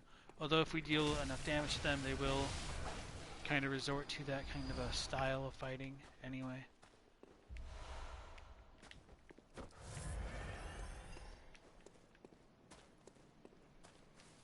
So coming into this next little area, it's a poisonous swamp because, of course, why wouldn't it be? It's kind of inhabited by these invertebrate style creatures called crawlers. Contrary to how they may look at first, they are not a kin type enemy. They don't really have a specific enemy classification. And in the online mode of this game, the Bell Maiden would be in this area ringing a bell. So just showing that off for a moment. And so it's possible that these these crawlers could be kind of naturally occurring organisms in the nightmares. And I think that could be a potential link into phantasms existing primarily in the nightmares, and somehow they're able to cross dimensions, and that might have been why Bergenworth began to study things related to the arcane and dreams and the nightmares. These creatures do have a kind of poisonous breath. I think for them it's rapid poison, which is a bit different. You don't really see that too often.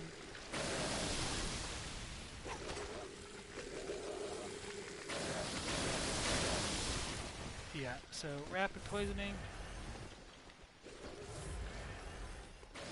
Well, that seems to have been it. So rapid poisoning seems to maybe function more like bleed.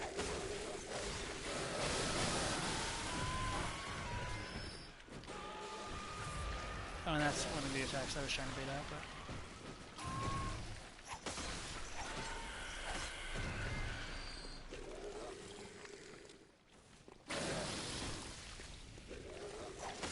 When they rear up like that, you can see that on the inside of the crawlers, there are a lot of what look to be messengers on the insides of them, so it almost looks as though they're eating them for themselves.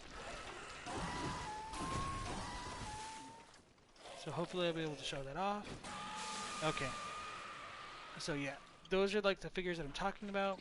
I don't think those messengers are alive. Maybe they are.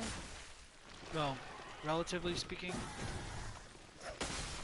On certain other forms of the crawlers, they kind of look like they've been burned. And later on, we'll see a bunch of crawlers surrounding wandering madnesses. So I wonder if the wandering madnesses or messengers or something they just feed on in general. We will come up to a bunch of crawlers around a corpse, potentially feasting on its blood in a little bit. So they're really interesting, and we don't have any information on them whatsoever, other than just that they're called crawlers from the concept art book. So coming into this area, we've got these so-called yetis, or lost children. Maybe not. They're not called the lost children. I can't remember what they're called. Damn it! I wasn't trying to lock onto that. And they will be throwing these boulders at the player.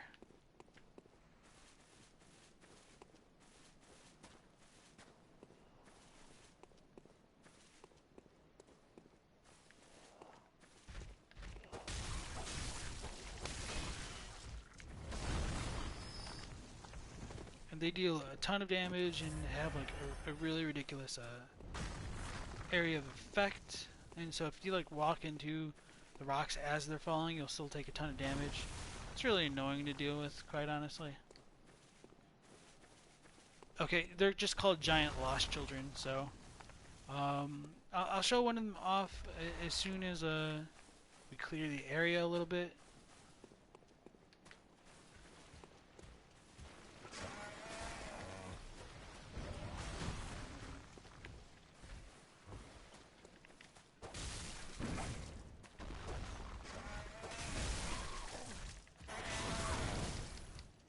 I thought that would have killed it. Oh, no, no. Oh, damn it. I should have just R1'd.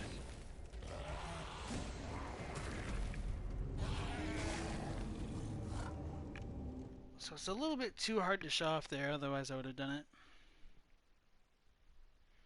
That was totally my fault though.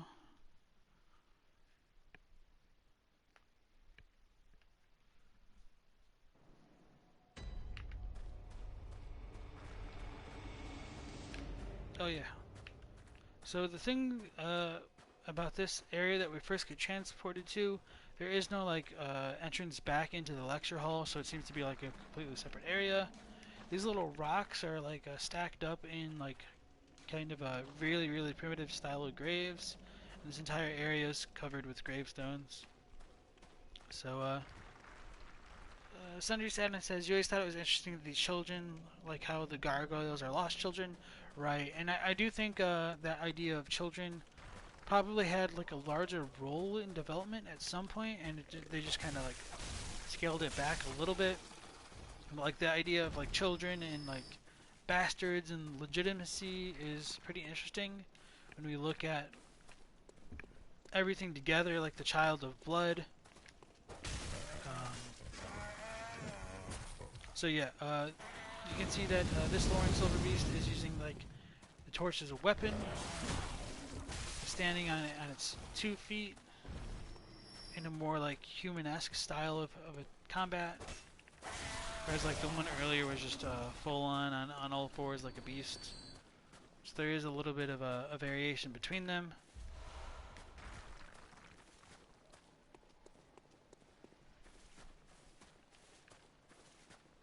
And so those hunter NPCs also don't spawn again. So they also do have like those kind of lightning attacks that I was just talking about.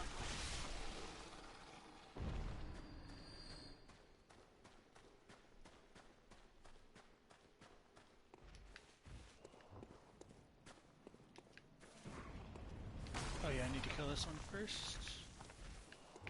I know I was right by him.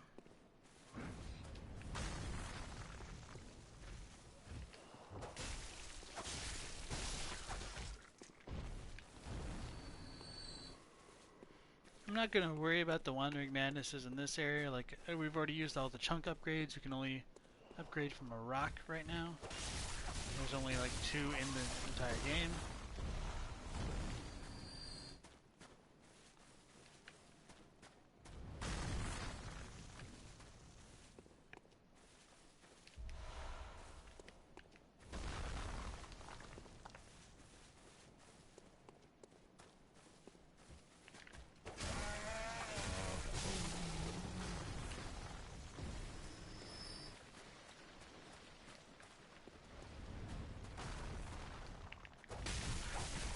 So they are able to grab my blood echoes, which is kind of cool. So these are called like the giant lost children. Look at them closely, like it looks like their chests have been like whipped or flailed, and, like wounded. And give me one moment. I need to go AFK for a second.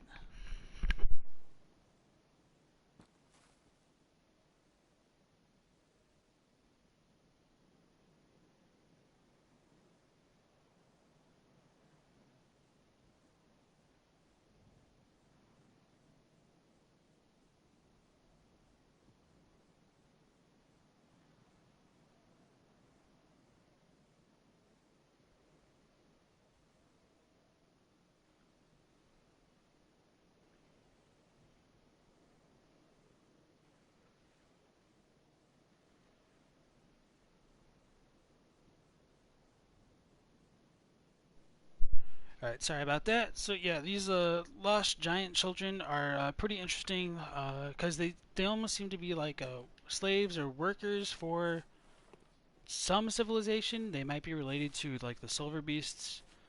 I think they might be like the equivalent of like the church giants, but maybe like the Lauren variety creature, perhaps. Its eyes are really interesting because they don't really seem to have like normal eyes, and like maybe this like almost fungal like growth that covers them might be coming for their eyes, although there's no like real indication of whether or not that's true. They don't really seem to have like necks, and they do kind of also resemble like the living failures in the DLC. So they do have like all 5 toes as far as like Miyazaki's secret foot lore goes, which is shows that they're probably not quite as regressed as like the beasts are, but they do kind of have like pretty long nails regardless. So that's it for them. Although I guess this angle gives like a better look at the kind of like scars that have been, or like the wounds or scars that have been inflicted on their chests and their backs. And so at least for like the Nightmare of Mensis, that might make more sense when we see like Murgo's attendants using like whips and flails as weapons. So they might have been whipped by those, but that doesn't make a ton of sense for like the Nightmare frontier, at least.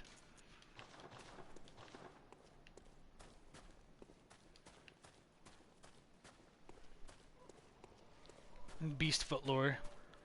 It's a real thing, I'm telling you. So coming up here, we get another gigantic Wandering Madness. Oh, it does poison damage? I honestly didn't know that. So yeah, these guys can actually attack the player a bit with their kind of one long arm. And they'll deal a decent amount of damage for like what they are.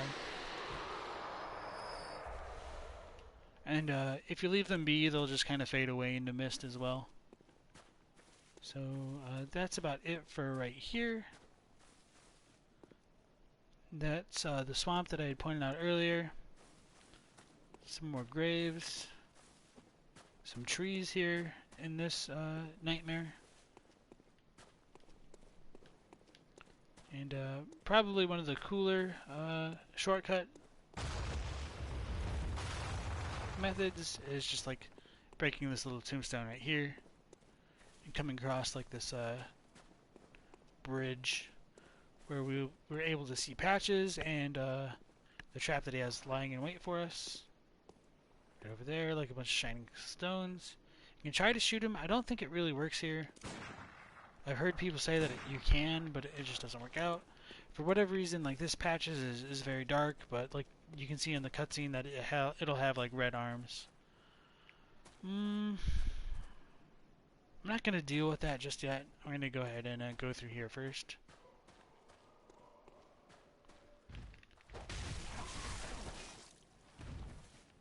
That didn't quite work out like I wanted it to, but whatever.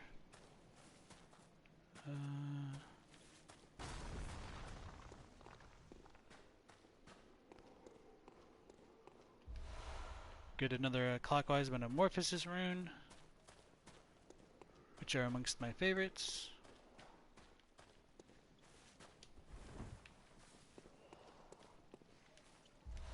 And a stunning deep sea rune as well. So that was, this area connects to that swamp that I pointed out from earlier. And you can see some more of the children over in different locations, and they'll throw boulders at the player throughout, so it's pretty nice to clear some of them out beforehand. And coming into the next area, we will find some more crawlers, although these are the smaller ones. Right over there, they're clustered around a corpse, and they do seem to be feasting, which leads me to believe that they themselves are also feasting on blood.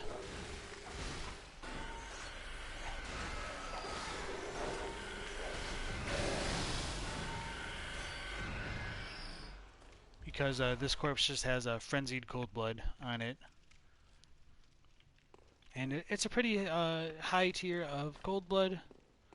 Not that that is always relevant, but I think that does bring up some interesting points as to what these kind of creatures might be. And trying to think of how we're going to proceed for now. So the water down there is poisonous.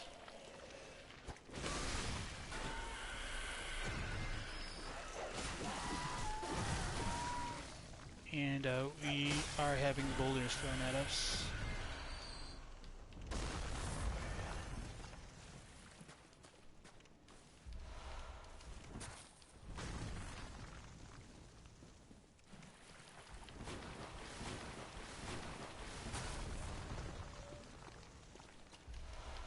Some more antidotes, which is nice, although I already had max on my person.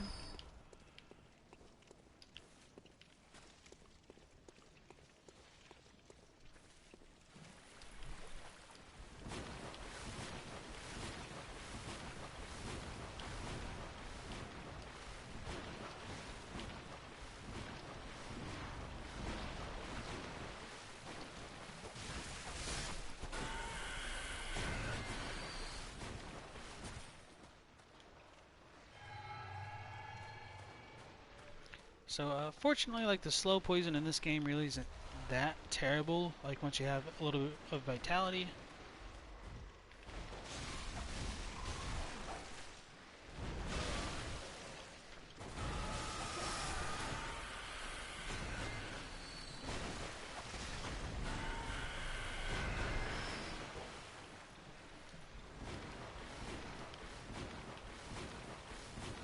It's more or less the lost children that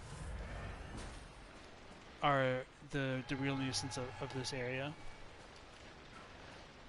And there isn't really like a whole lot of like precious items here either, so it's a little bit of a slog if you're trying to like go and collect everything. But overall, like, if you just ignore everything and just go to like the important parts of this area, it's a lot smaller than it seems at first.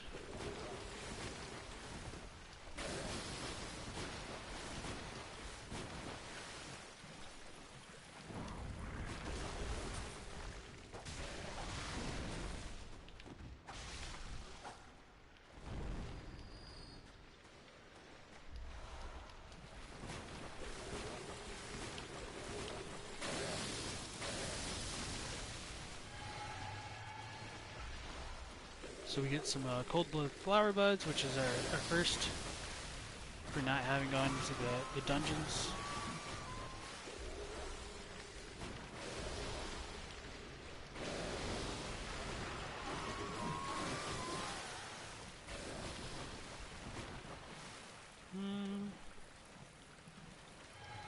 Probably should have waited to do that. I wasn't thinking.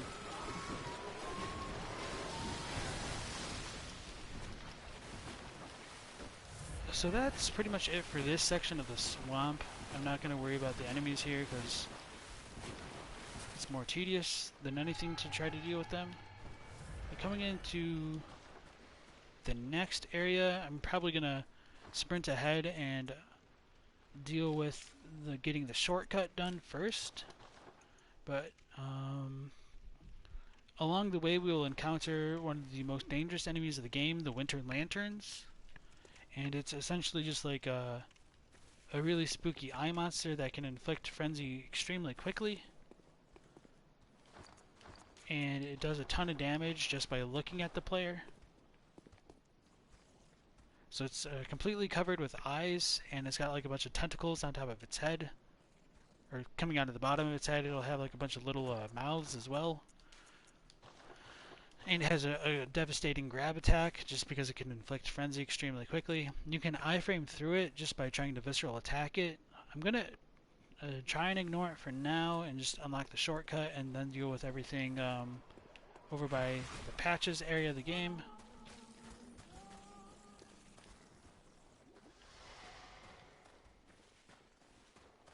So we're still taking some frenzy damage, and it's using like frenzy spears to hurt us. So yeah, that's why they're so annoying to deal with, because they deal attacks from a distance and up close. They also have some really crazy cut attacks that I've seen like passed around on like the Tomb Prospector Discord, as well as like in some Lance's server, where they're able to deal like more mid-range type attacks with their tentacles. And they would have been even more terrifying to deal with, if you can believe it or not. And so this is the shortcut going back to like the little cave from earlier. When we look at it closely, it almost looks like there's a depiction of like a kind of moon presence kind of figure at the top of it. And like these acorn things, I'm not sure what they're supposed to represent. Maybe primitive bells.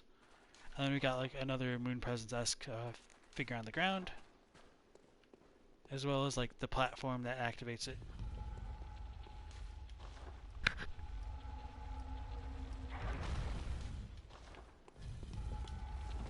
I did not mean to do that.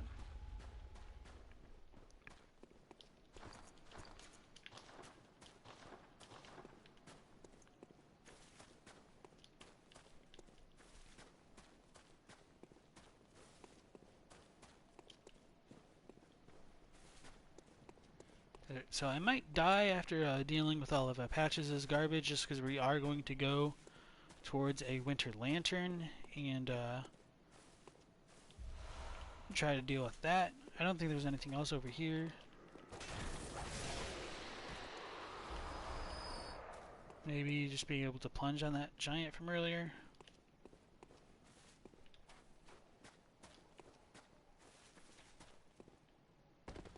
Alright, so this comes up with Patches' signature move. There's a note here. Oh, this way to witness a miracle. This was left by Patches to try to tempt the player into picking up that item. It's left by some messengers. So I guess Spider Patches is able to interact with the messengers. And the Japanese for this is more like, this way to confront the arcane. Although it's written in a way that it's ambiguous, where it could just be like, come this way to see a holy secret. So, yeah, I think that's pretty much all I want to say about that for now. We will see a cutscene.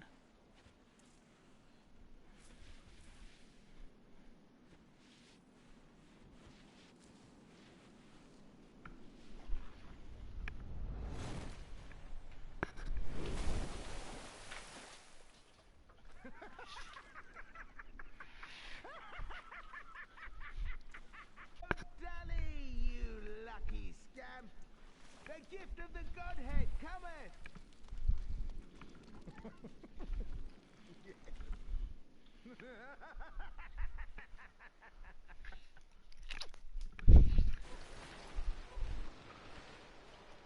And so, if you're paying attention, like, for whatever reason, Patches' legs there were covered with that kind of red aura, despite, like, showing that,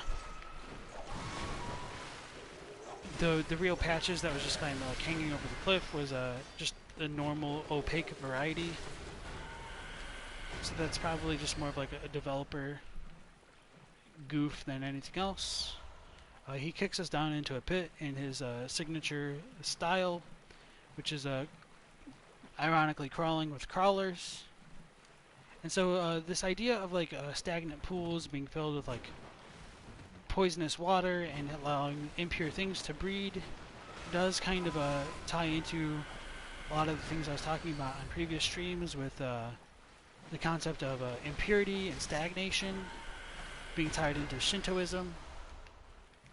And so I think that is like a bit more on display here as well.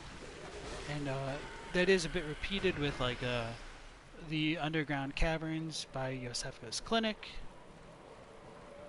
So there's like a ton of Wandering Madnesses here, the gigantic one, a few of the smaller ones.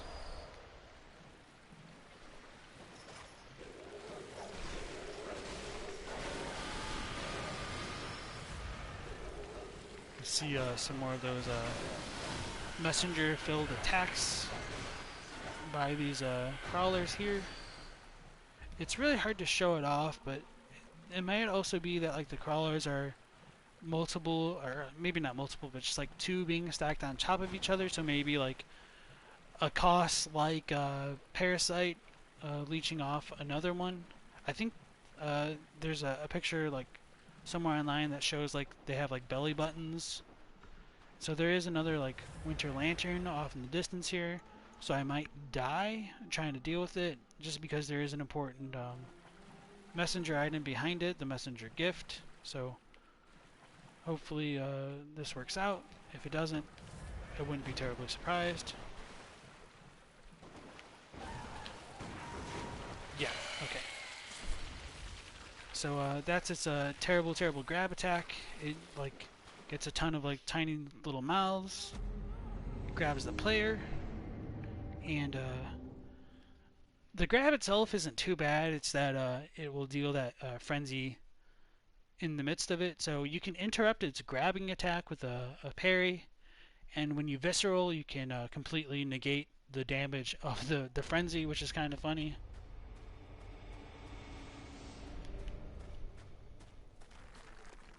And aside from the grab itself, like it deals damage just by like looking at the player. I think the frenzy spears do come out here, but I thought that was also maybe only a Nightmare Mensis mechanic. Like I think they don't load in any other map.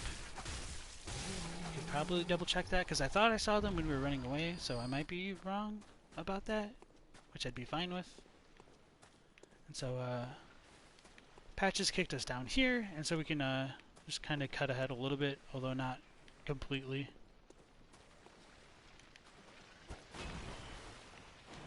So lots of fall damage.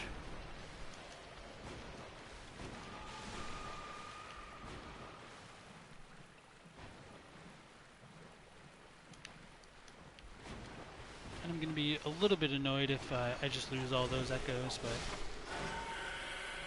probably a good lesson for me to learn about going and leveling up before dealing with Winter Lanterns, especially. Like, I should know better at this point in the game.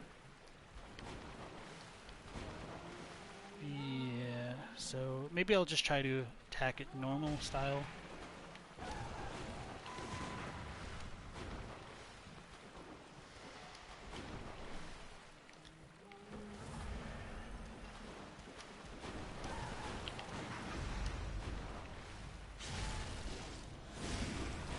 Screw normal style if I can fish for the visceral. I didn't want to go for the iframes, I just wanted to make sure I got my echoes.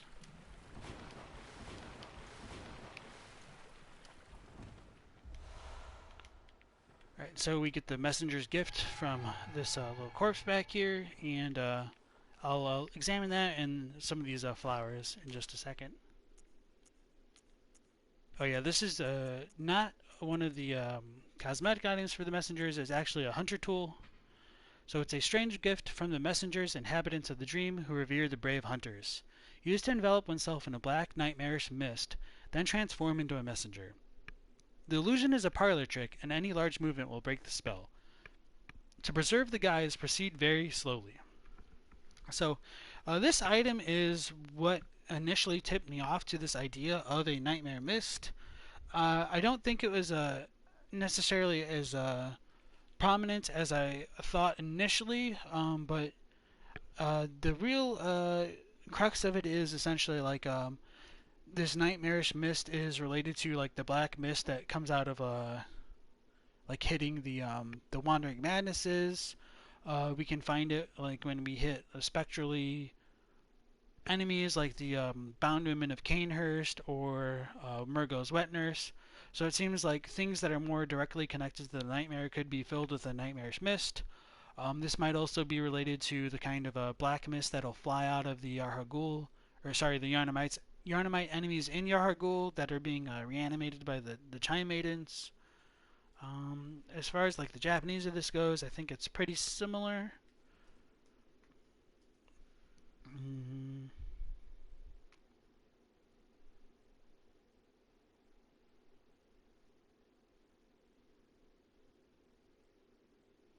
Yeah, okay, so the Japanese is similar to that, and you can kind of transform into a messenger with it, but it is more of an illusion than an actual transformation.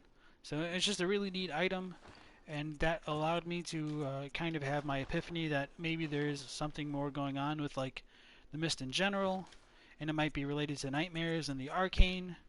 And I think you can kind of see that getting on like a display here with like looking at the icon of the beckoning bell. There is that kind of a black mist coming out of it. When the Chime Maidens do ring their like ominous bells, there is like a bunch of mist coming out of it as well that ripples the air. So it is a really kind of a interesting thing that does get repeated in a lot of places that you wouldn't necessarily like think about until like you see it just kind of cropping up everywhere and little things like that. So I think that these flowers over here are probably related to the cold blood flower buds or the cold blood flowers that we picked up just a moment ago in the bigger area of the swamp. So let's go ahead and read those as well. So this is material used in a holy chalice ritual, pale vegetation that commonly grows on cold blood in a place long ago abandoned. The English sounds like a little bit mistranslated, like it's not a one specific place that it was that like the cold blood flower buds grow on. It's in multiple places that have been left abandoned. So just take that as you may. The Japanese is closer to its pale vegetation said to sprout within dead blood in abandoned places, and of course like dead blood is just like the more literal way to read cold blood in Japanese. And the idea of it being called cold blood is because it remains blood in the corpses of dead bodies, which are cold and no longer have warm flowing blood within them. Actually, let's just go ahead and warp out. That's probably the smarter thing to do here. And then we can go level up, since I was just complaining about it. And then go into the back section of the Nightmare Frontier.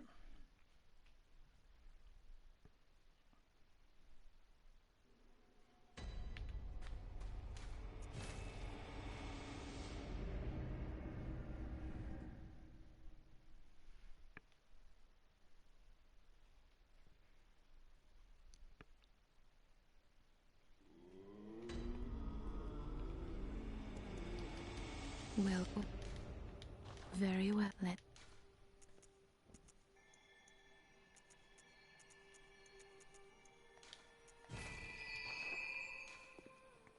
Farewell, good hunt. Oh, actually, there's a lot of echoes left. How close am I to leveling up?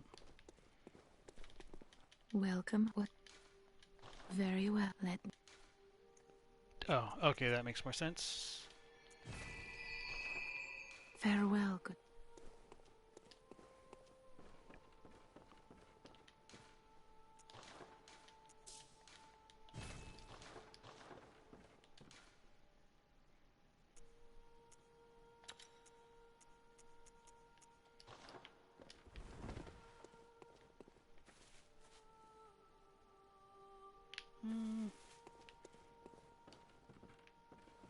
Yeah, screw it.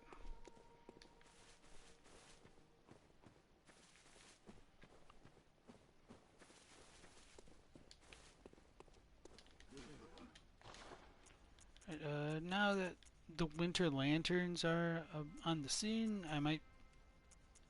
Yeah, I'm just not going to worry about it. It's not that big a deal. If anything, I could like go kill Eileen and buy her set from the inside. Oh, no, maybe that's just blood echoes that you buy it with.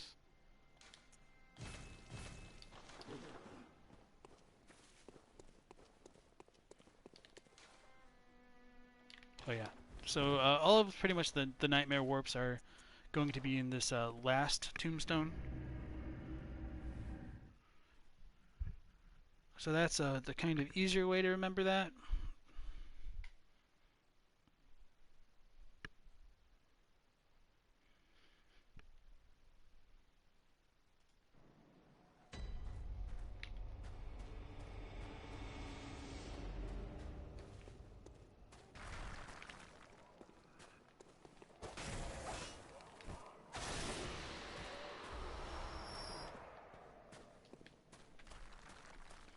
So unfortunately, like other than like the environmental stuff, there really isn't like a whole lot to the Nightmare Frontier, which is probably why it's not a fan favorite by any stretch of the imagination.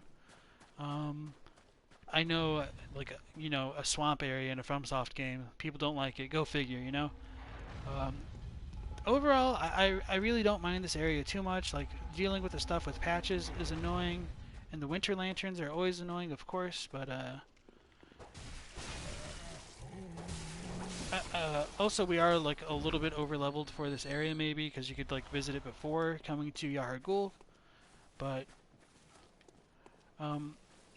like I was saying earlier, like as long as you're not trying to go and deal with all of the things like down here, and, like really explore everything in depth, it's not that bad. If you want to just make a straight shot to the boss area over there, like you could really easily like ignore most enemies, but most people aren't going to do that because everybody likes to explore in their games. Oh cool, these are kind of coming up here.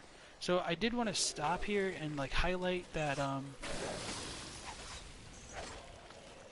yeah.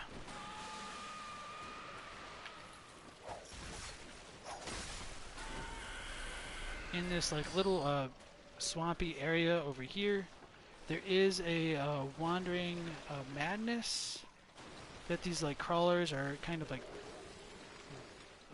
congregating by, or maybe it's those ones over there that I'll probably be able to show off later. Yeah, so maybe it wasn't these ones. I probably like scared it away. But it does look like the crawlers are like feeding on like the wandering madnesses. So I don't know if there's like a kind of symbiotic relationship between them, because like the wandering madness doesn't run away from the crawlers, just kind of like sits there and like breathes. And interestingly enough, like the breath is kind of like a white mist. I don't think that's like terribly relevant, but it's just kind of an interesting like behavior that I noticed that goes along here.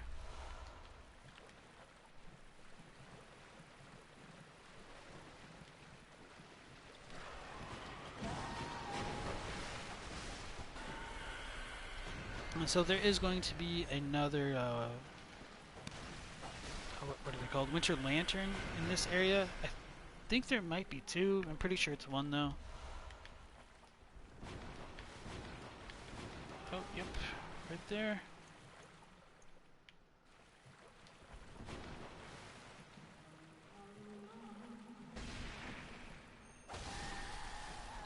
Oh, okay, yeah, I just deal a lot of damage.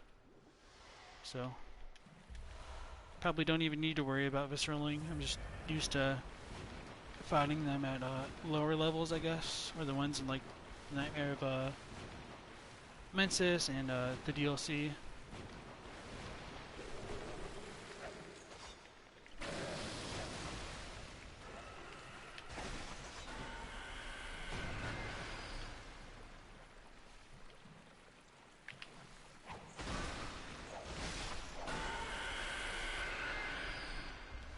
So we get another deep sea rune, some more thick cold blood. Oh, that was just from the crawler itself.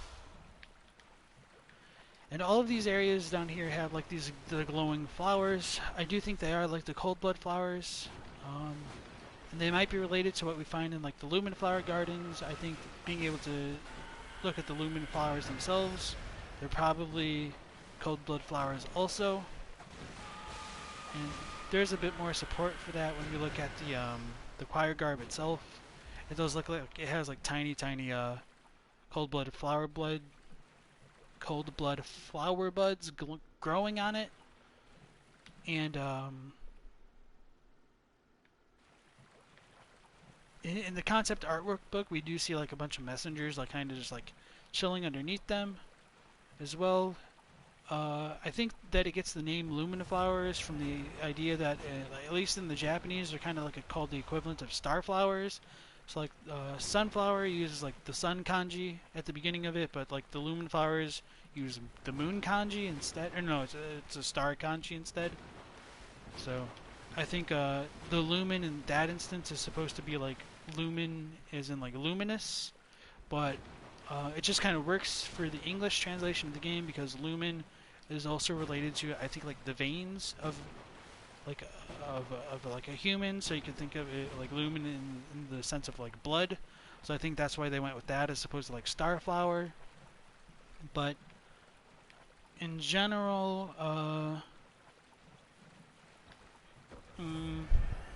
the idea of like the stars is related to the cosmos and is related to like Ebrietas as well, and like phantasms. So that's just a little bit mist by calling them like lumen flowers as opposed to like star flowers. Because like Ebrietas' Japanese name is more like Ebrietas, daughter of the stars, as opposed to like daughter of the cosmos. And like the celestial emissaries are more like emissaries of the stars. So that's a little bit more consistent in Japanese than it is in English. And so like the lumen flower gardens being called like the Starflower Gardens also just kind of like ties in with that entire area with the Upper Cathedral Ward. So coming into the next area, we do encounter the Amygdala boss. It is a great one. It is chilling up at the very top of there, but it just kind of appears out of nowhere, and I'll try to show that off as we step inside. It does look like we have those kind of Amygdala statues at the top, and maybe like the umbilical cord-esque ones below.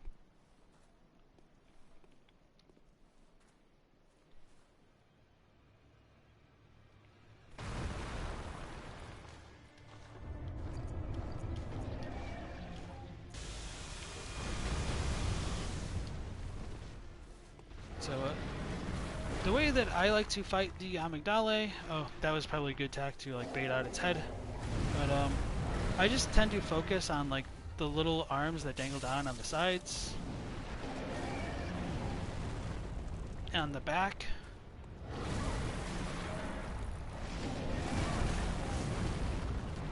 Although like now it's not doing it for whatever reason. So this attack right here, you can use to bait out its head. And if you have like a really long ranged weapon like Ludwig's Holy Blade, you can just get some free hits on it and open it up for like a visceral attack.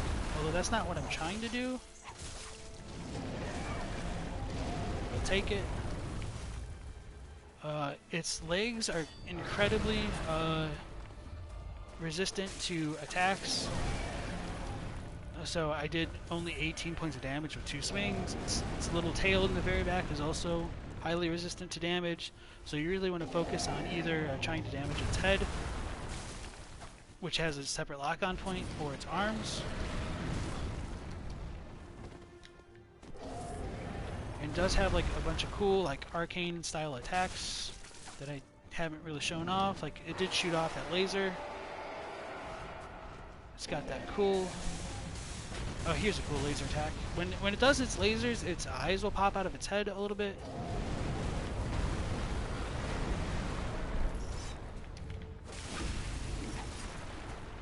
So this opens up its visceral attack potential. We see that this Amygdala does have like red blood. It's not a kin type enemy. It's not a beast type enemy. When you deal enough damage to it in a completely metal way, it just tears off a couple of its back arms and uses them as like clubs. So the return of the vacuum attack kind of happens. So that's it, like regenerating its head so it can be opened up for like another visceral attack. So that's just me breaking one of its limbs right there. So I tend to like try to focus on like these backhands right here is what I was talking about. And so that's pretty much it. I just need to shoot it if I want. So I'm gonna just try and like show off some of its attacks.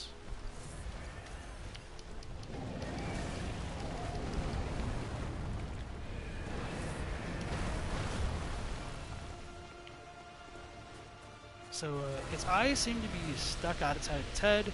I do like that once it's torn off,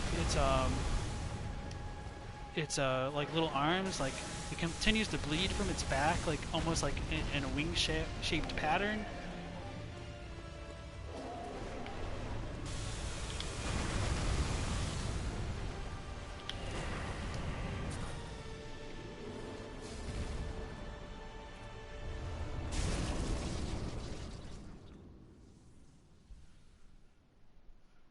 And of course, when the boss is defeated, it rains blood, and we gain the ailing Loran Chalice. So that was pretty cool. I liked how cinematic that ended up being. And so let's go ahead and unlock the little lantern inside its resting chamber. examine the surroundings and the chalice that we just picked up. So this is the Ailing Lorian chalice. It's like the fourth tier of chalices that we can pick up. So it's a lot higher tier than the Thumeru chalice as far as like the difficulty of the enemies goes. This is a chalice that breaks the labyrinth seal. Lorian is a tragic land that was devoured by the sands. The tragedy that struck this ailing land of Lorian is said to have its roots in the scourge of the beast. Some have made the dreaded extrapolation that Yharnam may be next. As far as like the idea that Lorian was devoured by the sands, it's probably related to what we can see in the concept artwork book for Yahar'gul, where it seems to be covered in sands of its own. So I think there is supposed to potentially have been more of a parallel between the school of Mensis and Yahar'gul in general, and the civilization of Lorian. Aside from that, the translation for the final line is different. Rather than just saying like some have made the dreaded extrapolation that Yharnam may be next, it's more like it is said the cause of the tragedy was the scourge of beasts. Could this diseased land be the fate of Yharnam? So it's more like more posed as a question, like even though it might be a bit more rhetorical in the Japanese, which I kind of like the flavor of that. Whereas it just kind of like tells you straight up in English, which I suppose I should probably like reconsider that, just because like a lot of the lore in Bloodborne is more like implied rather than just flatly told to the player. So I don't know, maybe there is a little bit of a charm to the English translation for it. Am I looking at the Ailing one? Okay, yeah. Sometimes I get a little bit confused between like the lower Lorian chalice and like the Ailing one, in which you get where and when. And so yeah, that's pretty much it for the chalice itself.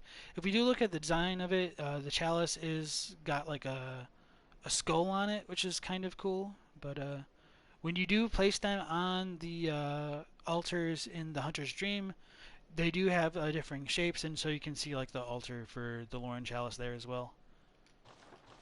Going back to the boss arena, there were like a bunch of like poles. Maybe they all got destroyed here. I might need to reload the area. Maybe there's one over there. Okay, we're good.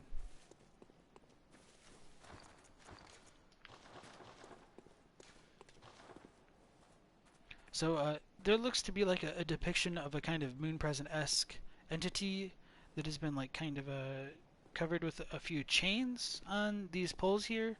So it is a bit of an interesting question as to whether or not this entire Nightmare Frontier was part of Lorian in the previous civilization, whether or not the denizens of Lorian ended up becoming like the Lorian Silver Beasts in this area.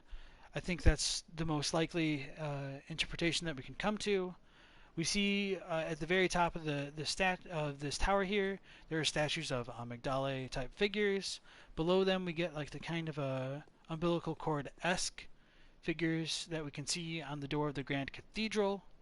So considering how like the graves here are also similar to what we find in the Forbidden Woods, and how we can find like a bunch of the kind of statues that resemble Amygdala in the Forbidden Woods, it does make me wonder as to whether or not there was supposed to be more of a connection between like the Forbidden Woods and the Nightmare Frontier, or Thumeru and these kind of like dreamlands in general. So we'll probably explore more of that as we continue on with the lore through. We're probably going to be ending the stream here for now, just because we've been streaming for a bit over 3 hours, and this is a pretty good place to stop, all things considered. So once again, thank everybody for dropping in and leaving comments or asking questions. I do enjoy answering those, and for the continued support that everybody's shown. We do go live every night at 9 p.m. Eastern Standard Time for the duration of this lore through. If you want more like live alerts, feel free to join the Discord. I will also be uploading all the VODs onto YouTube later on, so if you do miss some of what we've been going over, you're able to look at them at your leisure, because I know time zones can be an issue for people, as well as just having free time in general to watch everything live. So once again, thank everybody for stopping by and the continued support, and have a good night.